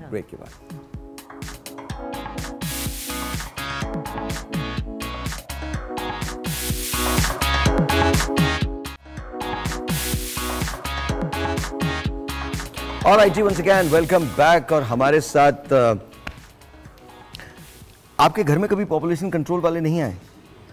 ऐसे पूछ रहा हूँ, कभी उन्होंने आके ये बताया कि भाई अब बस कर दो, मतलब हद हो गई, बस कर दे यार? नहीं, लेट आए ना। लेट क्या मतलब, इतने लेट कैसे आ गए? इतनी 90s में कैसे अवेयरनेस नहीं थी? मैं जब बड़ा हो रहा था तो लिखा हुआ आता था बच्चे दो ही अच्छे। हाँ, आप लोगों ने क्या पढ़ना लिखना छोड़ दिया था? नहीं, पढ़ना लिखना नहीं छोड़ा था, तो उस टाइम पे तो सादा दौर था, मतलब इतना अवेयरनेस नहीं थी, लेकिन अब अवेयरनेस जो है आप लोगों ने ठानी हुई थी कि आपने सब अवेयरनेस थी, सारी अवेयरनेस थी, अवेयरनेस क्या नहीं थी? अच्छा, माशाल्लाह कितने बहन भाई हैं आप लोग? माशाल्लाह से हम 9 भाई हैं, 3 बहनें हैं। माशाल्लाह। वालिद साहब का इसके अलावा क्या कारोबार था? ये हर्ब्स का था। किसका? हर्ब्स का, जड़ी बूटियों का। जड़ी बूटियों का, हर्ब्स का था। हाँ। अच्छा, पंसार का था इनका जी। अच्छा, आज आपने ठानी हुई है। मेरे जहन में एक जुमला आ रहा है, मैं कह नहीं रहा हूँ। कहना भी नहीं सर। मैं नहीं कह रहा। अच्छा ये बताइए, आज आप क्या बनाने जा रहे हैं? आज हम बनाने जा रहे हैं जोड़ों और कमर के दर्द। जोड़ और कमर के दर्द को आप किस तरह ठीक कर सकते हैं। ये अर्थराइटिस पेन वाले भी इस्तेमाल कर सकते हैं और आम जिस्मानी कमज़ोरी की वजह से कमर में दर्द होता है उसको भी ठीक करेगी। तो इसमें आपने टोटली 3 चीज़ें लेनी और इंतहाई ये सस्ती चीज़ें, ये आपको 50 रुपये में मिल जाएंगी आराम से। आपने लेना है सिंघाड़ा, ये सिंघाड़ा है, फुल फॉर्म कैल्शियम होता है, इसका वज़न लेना है आपने 50 ग्राम।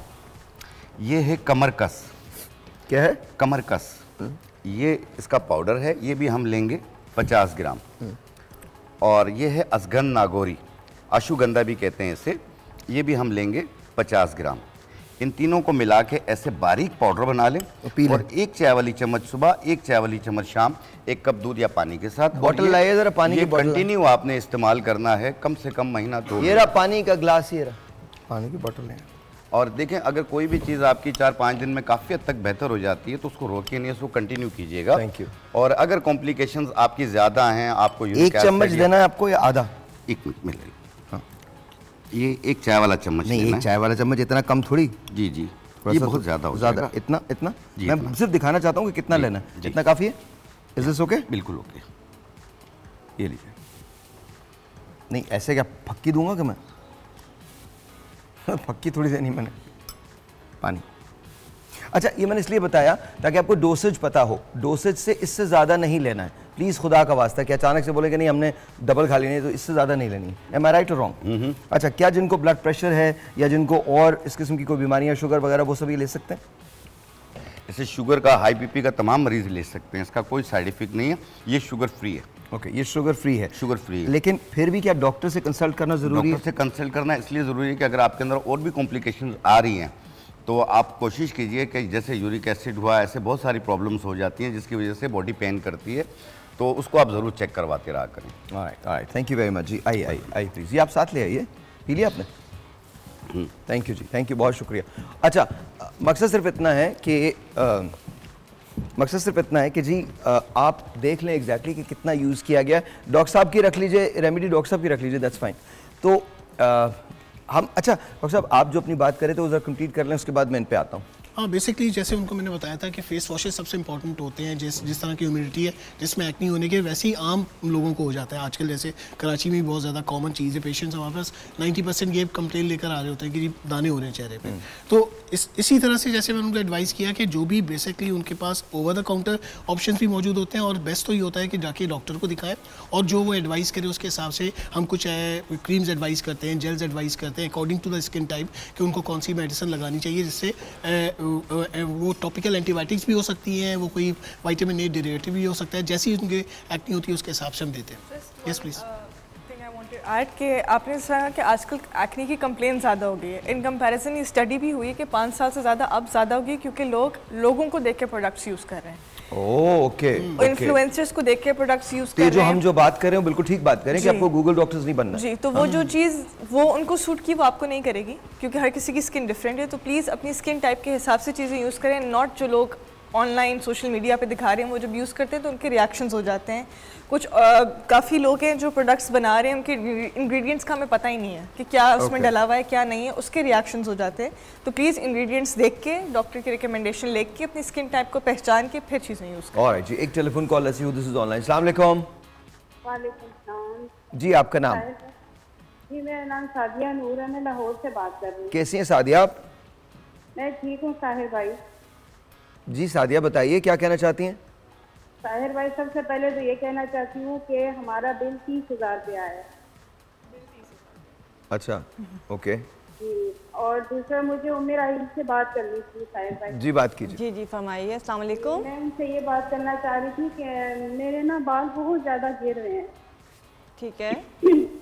मेरे बाल पतले हो जाते हैं और उसके बाद ना बढ़ते ही नहीं है बिल्कुल। ठीक है। एज क्या है बेटा आपकी? जी, मेरी 37 एज है। 37, ठीक है, मैं बता देती हूँ। ऑलराइट जी, बहुत बहुत शुक्रिया जी। उमर आई। अच्छा, बाल पहला भी यही सवाल था, दूसरा भी यही था कि बाल गिर बहुत रहे। अब चीज़ें हम बहुत सारी बता रहे होते हैं, अभी भी जैसे मैंने कहा मैं बनाऊंगी आपको दिखाऊंगी, बट सबसे इम्पॉर्टेंट ये है कि अपने लैब टेस्ट करवाना बहुत ज़रूरी है। आपकी बॉडी के अंदर कोई डेफिशिएंसी तो नहीं है। आयरन की डेफिशिएंसी, आयरन है, विटामिन डी है, ये ज़रूर चेक करवाना चाहिए। इसलिए कि हम सिर्फ लगाने पे फोकस करते हैं, हमारी बॉडी की जो नीड है, रिक्वायरमेंट है, उसको हम पूरा नहीं कर रहे होते। तो लगाने की जो चीज़ें आप बिल्कुल इस्तेमाल कीजिएगा, लेकिन अपना किसी डॉक्टर को दिखा लीजिए, टेस्ट करवा लीजिए, विटामिन डी ज़रूर चेक करवाइए, आयरन लेवल ज़रूर चेक करवाइए। उसके अलावा दूसरी इंपॉर्टेंट बात है कि हम लोग अगर कभी ऑयल लगाते हैं, कोई भी होगा वही कहेगा 2 घंटे लगाना है या पूरी रात लगा के उसको वॉश कर लेना है, पर बहुत सारे लोग ये करते हैं ऑयल लगा के 2 से 3 दिन छोड़ देते हैं। ये बहुत गलत है, इसलिए कि फिर वो आपके जो बाल है उसके पोर जो क्लॉग हो जाते हैं और वो बाल गिरना शुरू हो जाता है। नहीं तो क्या ऑयल 2-3 दिन लगाते हैं लोग छोड़ देते हैं, लगा के छोड़ देते हैं और उनको लगता है ये बड़ा असर कर रहा है उन पे, बाल उनके मजबूत हो रहे हैं। ये स्किन पे भी बड़ा है बिकॉज वो ऑयल जो है वो आपके फेस पे आना शुरू हो जाता है। yes. जब वो फेस पे आता है योर सीबम इंक्रीजेस और उससे भी एक्ने होती है। बिल्कुल, फोरहेड एक्ने तो बहुत कॉमन है जी। यस, फोरहेड पे। अच्छा, ऑयल कितनी देर तक लगाना चाहिए? देखिए 2 घंटे अगर लगा लिए तो बहुत है, और अगर बहुत आपको लगता है कि आप मतलब मैनेज कर सकते हैं, बहुत शदीद गर्मी नहीं है, बहुत पसीना नहीं आ रहा, तो पूरी रात भी लगाया जा सकता है, लेकिन दूसरे दिन वॉश करना बहुत ज़रूरी है। आप 24 घंटे से ज़्यादा नहीं छोड़ सकते। और हमारे फीमेल बहुत बड़ी एक प्रॉब्लम ये होती है कि वो ऑयल लगा लिए पूरी रात, उसके बाद सुबह आए और किचन में काम शुरू हो गया, डस्टिंग भी हो गई, सारे काम भी हो गए। अब इससे क्या हो रहा है कि आपके जितना भी वो है डस्ट पार्टिकल्स है वो आपके स्कैल्प पे भी जा रहे हैं, और फिर छोटे छोटे दाने, इनको फॉलिकुलाइटिस कहते हैं, वो बहुत कॉमनली डेवलप हो जाते हैं। तो इसको भी अवॉइड करना है। जैसे ही आपने कहा आपको वॉश करना है ऑयल्स को जरूर। ओके अच्छा, एक कॉन्सेप्ट है जो मैं आपसे डिस्कस करना चाहता हूँ। एक कॉन्सेप्ट है जो ये कहते हैं कि जी हम जी इंसुलिन पे नहीं जाएंगे बिकॉज इंसुलिन एक आखिरी हद है, जबकि मतलब ये बिल्कुल एक एलियन कॉन्सेप्ट है मेरे लिए।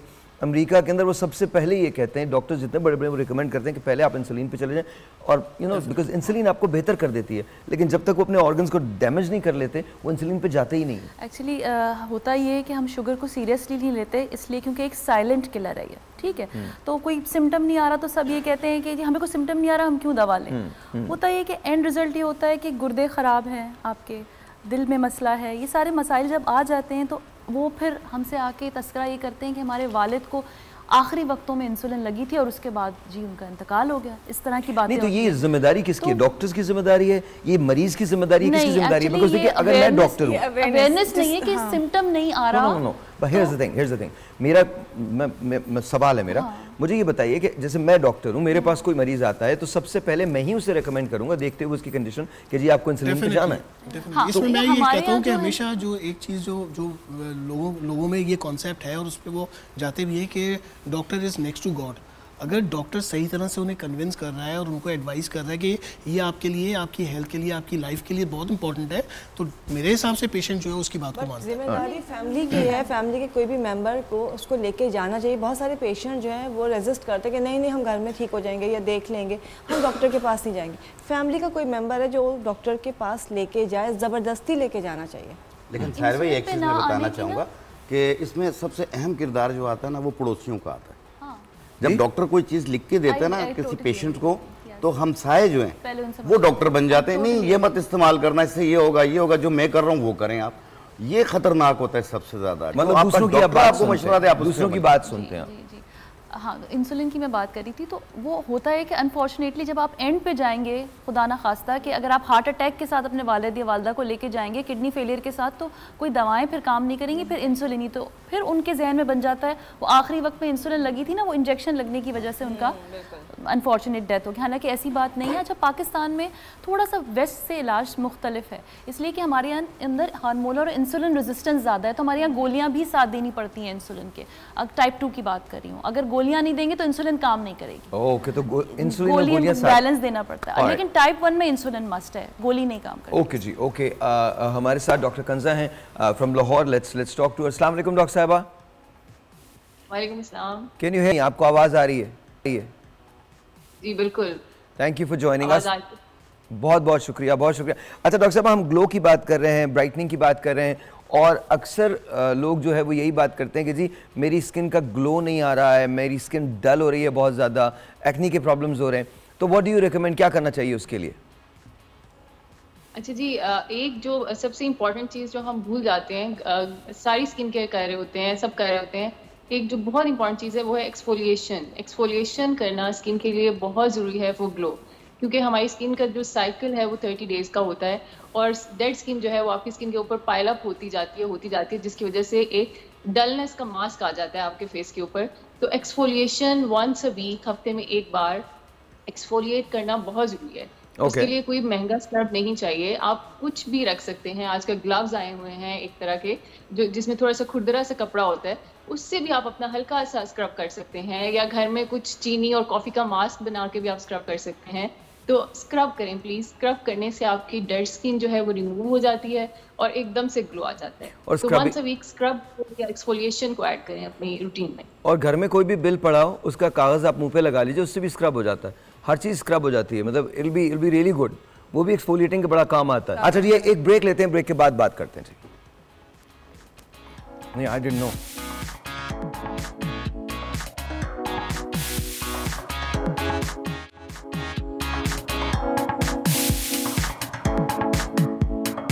Welcome back. जी डॉक्टर साहब क्या करने जा रहे हैं हम? अच्छा, डॉक्टर कंजा ने भी अभी जिक्र किया था, जैसे आप लोगों को ग्लोइंग स्किन चाहिए होती है तो एक बहुत सिंपल सा स्क्रब मैं बना रहा हूँ और उसके बारे में कुछ चीज़ें आप लोगों को और ये घर में ही बन सकता है? Very easily. अच्छा देखिए, यूजुअली स्क्रब के लिए आपको एक एक्सफोलिएटिंग मटेरियल चाहिए होता है, ठीक है ना? तो इसमें हम यूजुअली जो यूज़ कर रहे हैं ये ब्राउन शुगर है।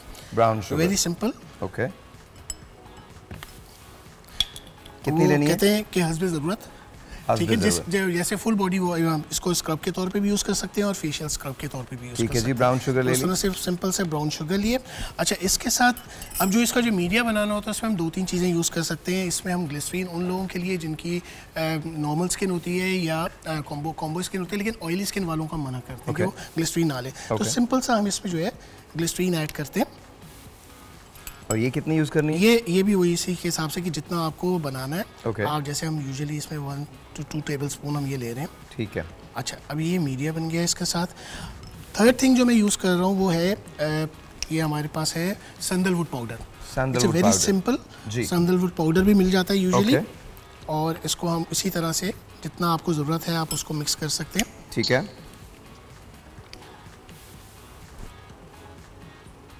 ओके, ये 3 चीज़ें आपके पास हैं सिंपल सी। ओके, अब ये आपके पास, मैं थोड़ा इसमें और डाल देता हूँ जी। ये क्या डालना है? Glycerine add. हाँ, इट्स गुड, हो गया। ओके, अब ये एक ऐसी चीज़ है जो आप बड़े मज़े से आपको इसमें देखें, जैसे आप वो बात करनी थी, ग्लव्स आते हैं आजकल तो इस तरह के सिंपल से ये मिल जाते हैं जिसमें स्क्रबी सा मटेरियल होता है। आपने सिंपल से इसको लिया, एरिया पे अप्लाई किया, और ये जो स्क्रबी आपका जो भी आपके पास है, लोफा है या जिससे आप इस तरह से यूँ आप स्क्रब करते हैं, वेरी सिंपल सा। अगर आप बॉडी भी स्क्रब करें तो वेरी सिंपल, और एकदम इमीडिएटली आपको एक ग्लोइंग इफेक्ट डेवलप होने लगता है। Okay, you can well imagine, that's nice. You see, हाँ, डिफरेंस है बिल्कुल आपके साथ में और इस साथ में बड़ा फर्क है। ये इमीडिएटली आपको जो है वो तो जो आप बात कर रहे थे एक्सफोलिएशन की, ये वो एक्सफोलिएशन है जी, एग्जैक्टली वही चीज़ है। और ये स्क्रबी भी है, तो इससे फौरन ही उसने देखें उसको सबको मिक्स कभी कर दिया है और आपकी स्किन का टेक्सचर आपको एकदम पता चलता है। ये देखें, यस, एब्सोल्युटली डिफरेंस है इमीडिएटली। जी डिफरेंस है। तो ये सिंपल सा है। इसके साथ ऐड ऑन जो चीज़ हम करते हैं कि जैसे आपने स्क्रब कर लिया, अब उसके बाद आपको एक सिंपल सा मास्क है।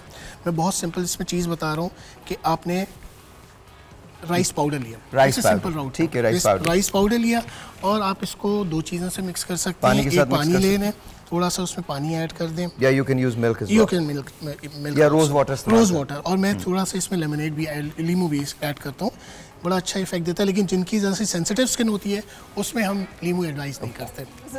यस, एब्सोल्युटली, ये तो मेरा बहुत फेवरेट है, बहुत ज़्यादा। एग्जैक्टली, ये किया आपने, पेस्ट सा बन गया।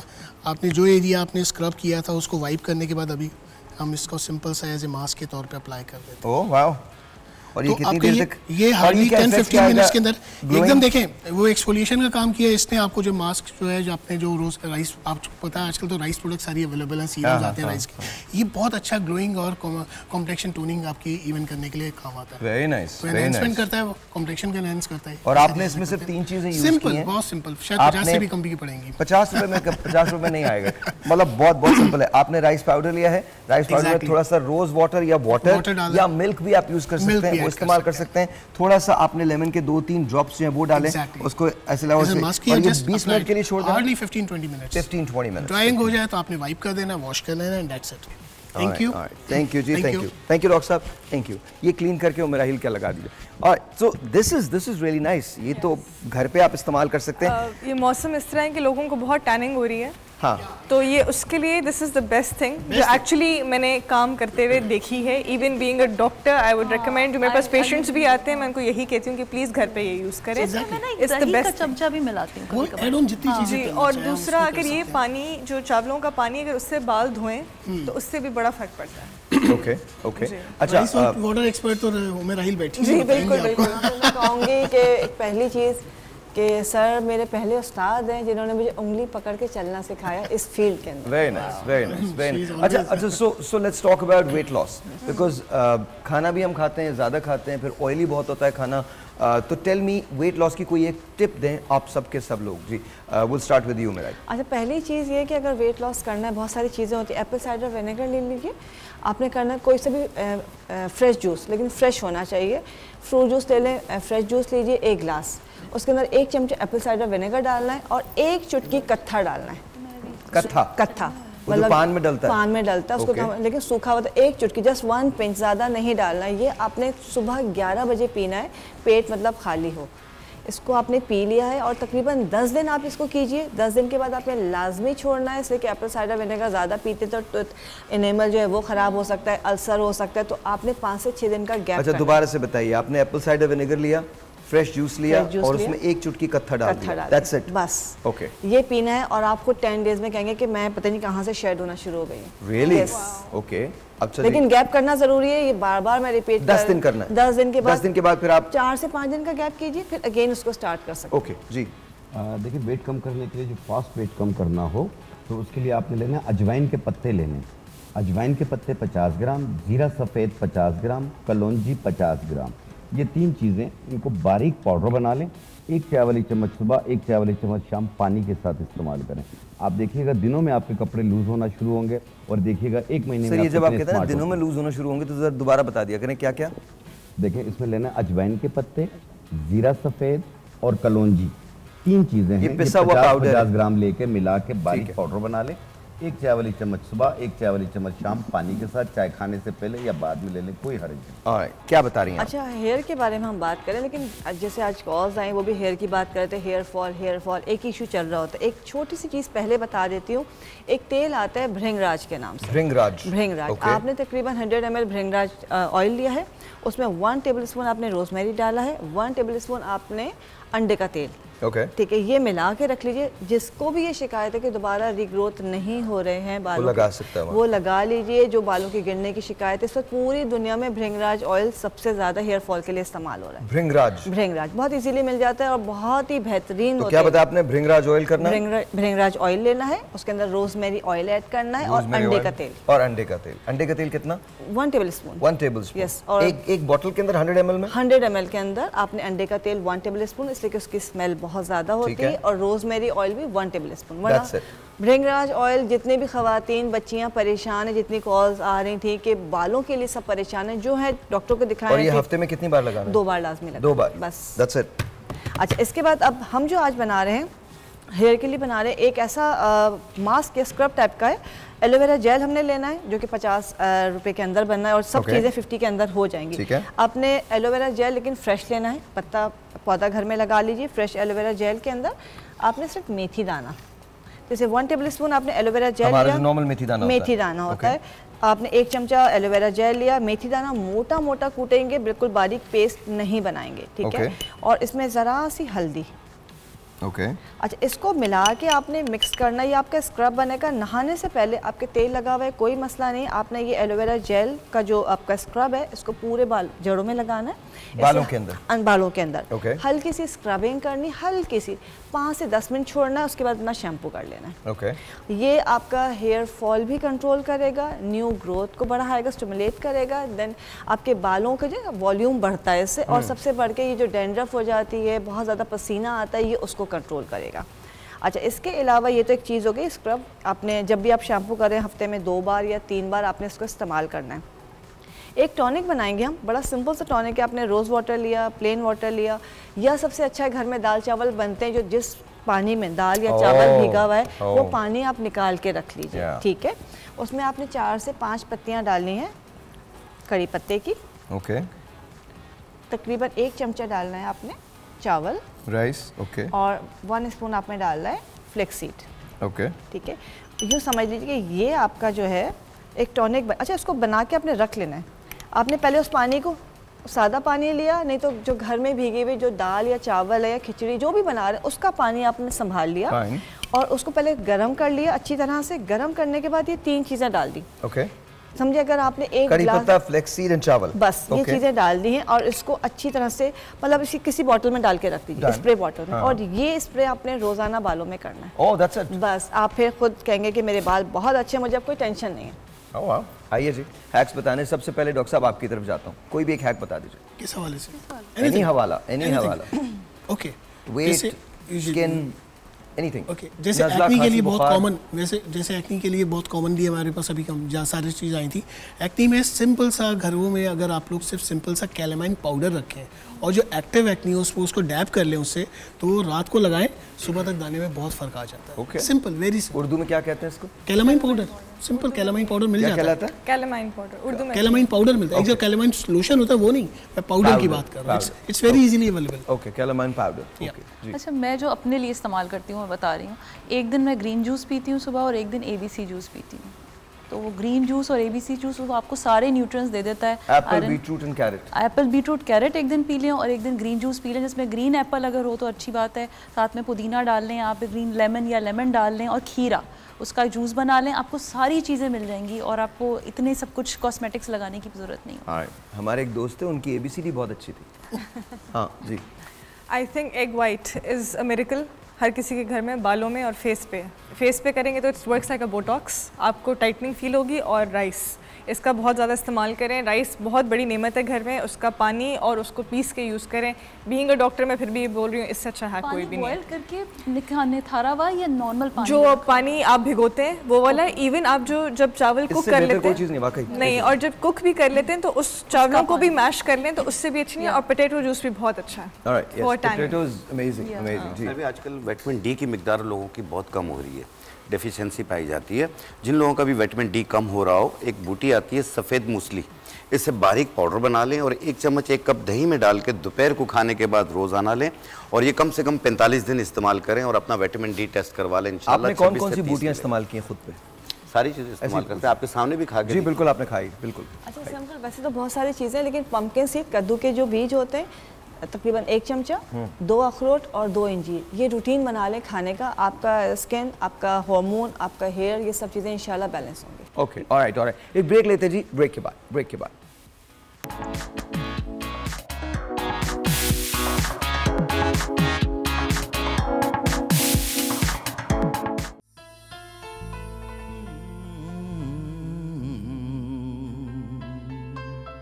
शिकवा तो नहीं, शिकवा नहीं, शिकवा नहीं, शिकवा नहीं,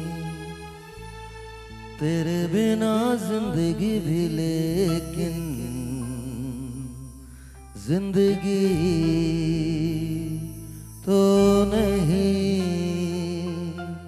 जिंदगी नहीं, जिंदगी नहीं, जिंदगी नहीं, तेरे बिना जिंदगी से शिकवा तो नहीं, तो नहीं, शिकवा नहीं, शिकवा नहीं, शिकवा नहीं। काश ऐसा हो तेरे कदमों में सर झुका के हम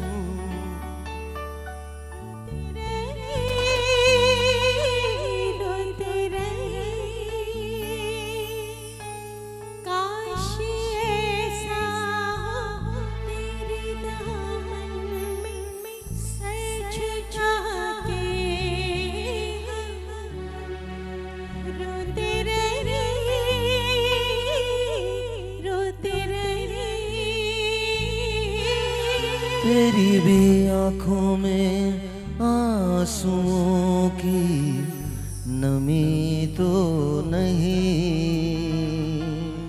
तेरे बिना जिंदगी से कोई शिकवा तो नहीं, शिकवा नहीं, शिकवा नहीं, शिकवा नहीं। तेरे बिना जिंदगी से लेकिन शिकवा तो नहीं, शिकवा नहीं, शिकवा नहीं, शिकवा नहीं।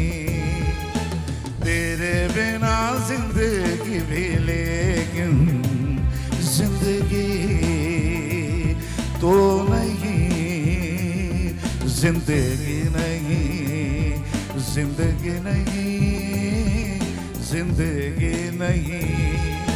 तेरे बिना जिंदगी से कोई शिकवा।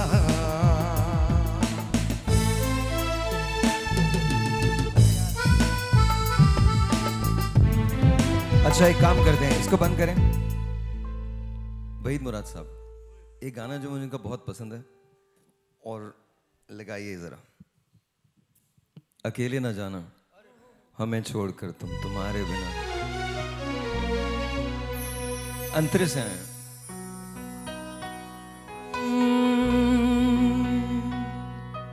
दीजिए। ये है हमें जिंदगी ने अब एक और गम भी ना तुम दे के जाओ।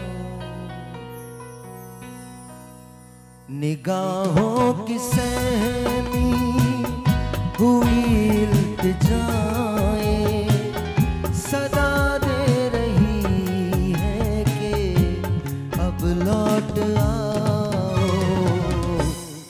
करो याद तुमने ये वादा किया था, हम एक दूसरे का सहारा बनेंगे।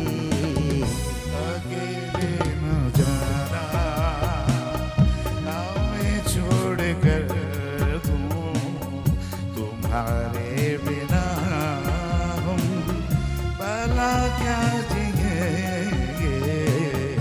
अकेले न जाना हमें छोड़ कर तुम तुम्हारे बिना हम भला क्या जिएंगे। अकेले न जाना।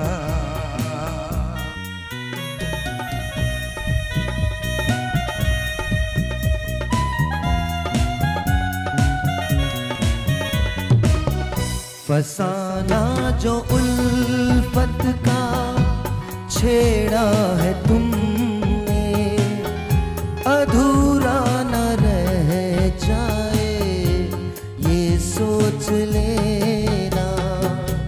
बिछड़ कर ज़माने से पाया है तुमको, कहीं साथ तुम भी ना अब छोड़ देना। ये दुख ये उदासी ये आंसू ये आहें चले आओ मिलके के गम बांट लेंगे। अकेले न जाना। इसको मिलाएं, आप देखें। नहीं नहीं नहीं, ये बात लगाइए लगाइए।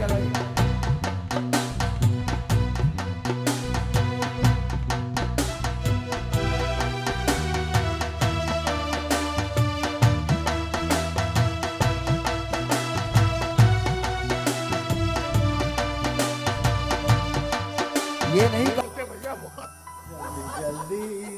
ऑलराइट, खाना खाना खाना। ऑलराइट, अब देखें इन लोगों ने बोला है अब प्लीज प्लीज प्लीज अगर आपको अच्छा नहीं लगे प्लीज बता दीजिएगा, मैं थोड़ा निकाल रहा हूँ उसके बाद चेक कर लाइए जी लाइए चेक करें। हाँ बिल्कुल बिल्कुल, it's all yours all yours. अब्बा याद आ गया, मैं बचपन में अब्बा निकाल के देते थे पहले में। अच्छा बेटा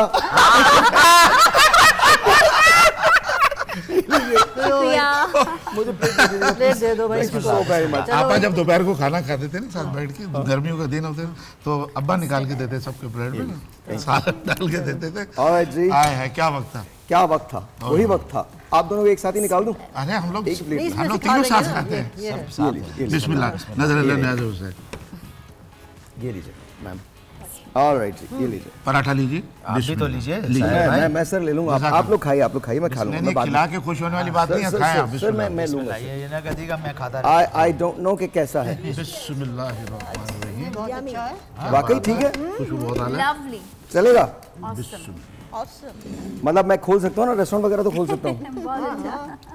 साइड में बाकी डिलीशियस है, मजे का। चलें, जिस तरह तुम रोज खाने पकाते हो वाकई खोल सकते हो। मजेदार मिर्ची की बात है। सब में पहला ऑर्डर मेरा होगा। ऑलराइट देन, चलो क्या कह रहे हैं, ठीक है ना? नमक मिर्ची हर चीज बैलेंस है। Sir thank you very much, बहुत बहुत शुक्रिया। अच्छा इतनी मिर्चें पड़ी हुई थी इसके ऊपर, मगर लग नहीं रहा ना, मगर बहुत इतनी मिर्चें नहीं है। हाँ नहीं, एक तो हमारे यहाँ मिर्चें वैसे भी अब नहीं आती ना, हमारे यहाँ सिर्फ फजूल की मिर्चें होती हैं। मिर्चें लगाने वाले होते हैं, बाकी तो कुछ नहीं। But I hope that you guys like it, so this is really good. अच्छा, उन लोगों से क्या कहना चाहती हैं जो आज का शो देख रहे हैं? हमने पुरानी बहुत सारी चीज़ों के बारे में बात की, गाने पुराने गाए, पुराने लोगों के बारे में बात की। डिफरेंस एक क्या है सबसे बड़ा पुराने लोगों में और आपके लोगों में? बोलो भाई। आपसे। पुराने लोगों में और अब के लोगों में बस यही, वो जो हमने शुरू में एक बात कही थी कि मोहब्बतों का शायद बहुत ज़्यादा फ़र्क आ गया है, और पहले ज़्यादा कुर्बतें थी, मोहब्बतें थी, और रिस्पेक्ट, जैसे अर्शद भाई ने कहा कि रिस्पेक्ट होती थी, अब थोड़ा सा वो चीज़ कम फॉलो कर रहे हैं। तो वो अच्छा लगता है, अपने बड़ों की रिस्पेक्ट करें, अपने सीनियर्स की रिस्पेक्ट करें, और अपनों के साथ कनेक्टेड रहें। सिर्फ फेसबुक और मैसेजेस पे नहीं होना चाहिए। अगर बर्थडे है तो you should have to call. या भाई मेरा हमेशा ये कहना होता है कि हर ज़माने का अपना एक रंग होता है। बिल्कुल होता है, बिल्कुल होता है। जो हम हर वक्त कहते रहते हैं ना कि भाई जब हम छोटे थे तो इस तरह से होता था, वो चीज़ें अब नहीं हो सकती, वो कभी भी नहीं होंगी, कभी भी नहीं होंगी। तो उन चीज़ों को एज इट इज़ एक्सेप्ट करें और उसमें बेहतरीन से बेहतरीन चीज़ तलाश करें। Correct, yes sir.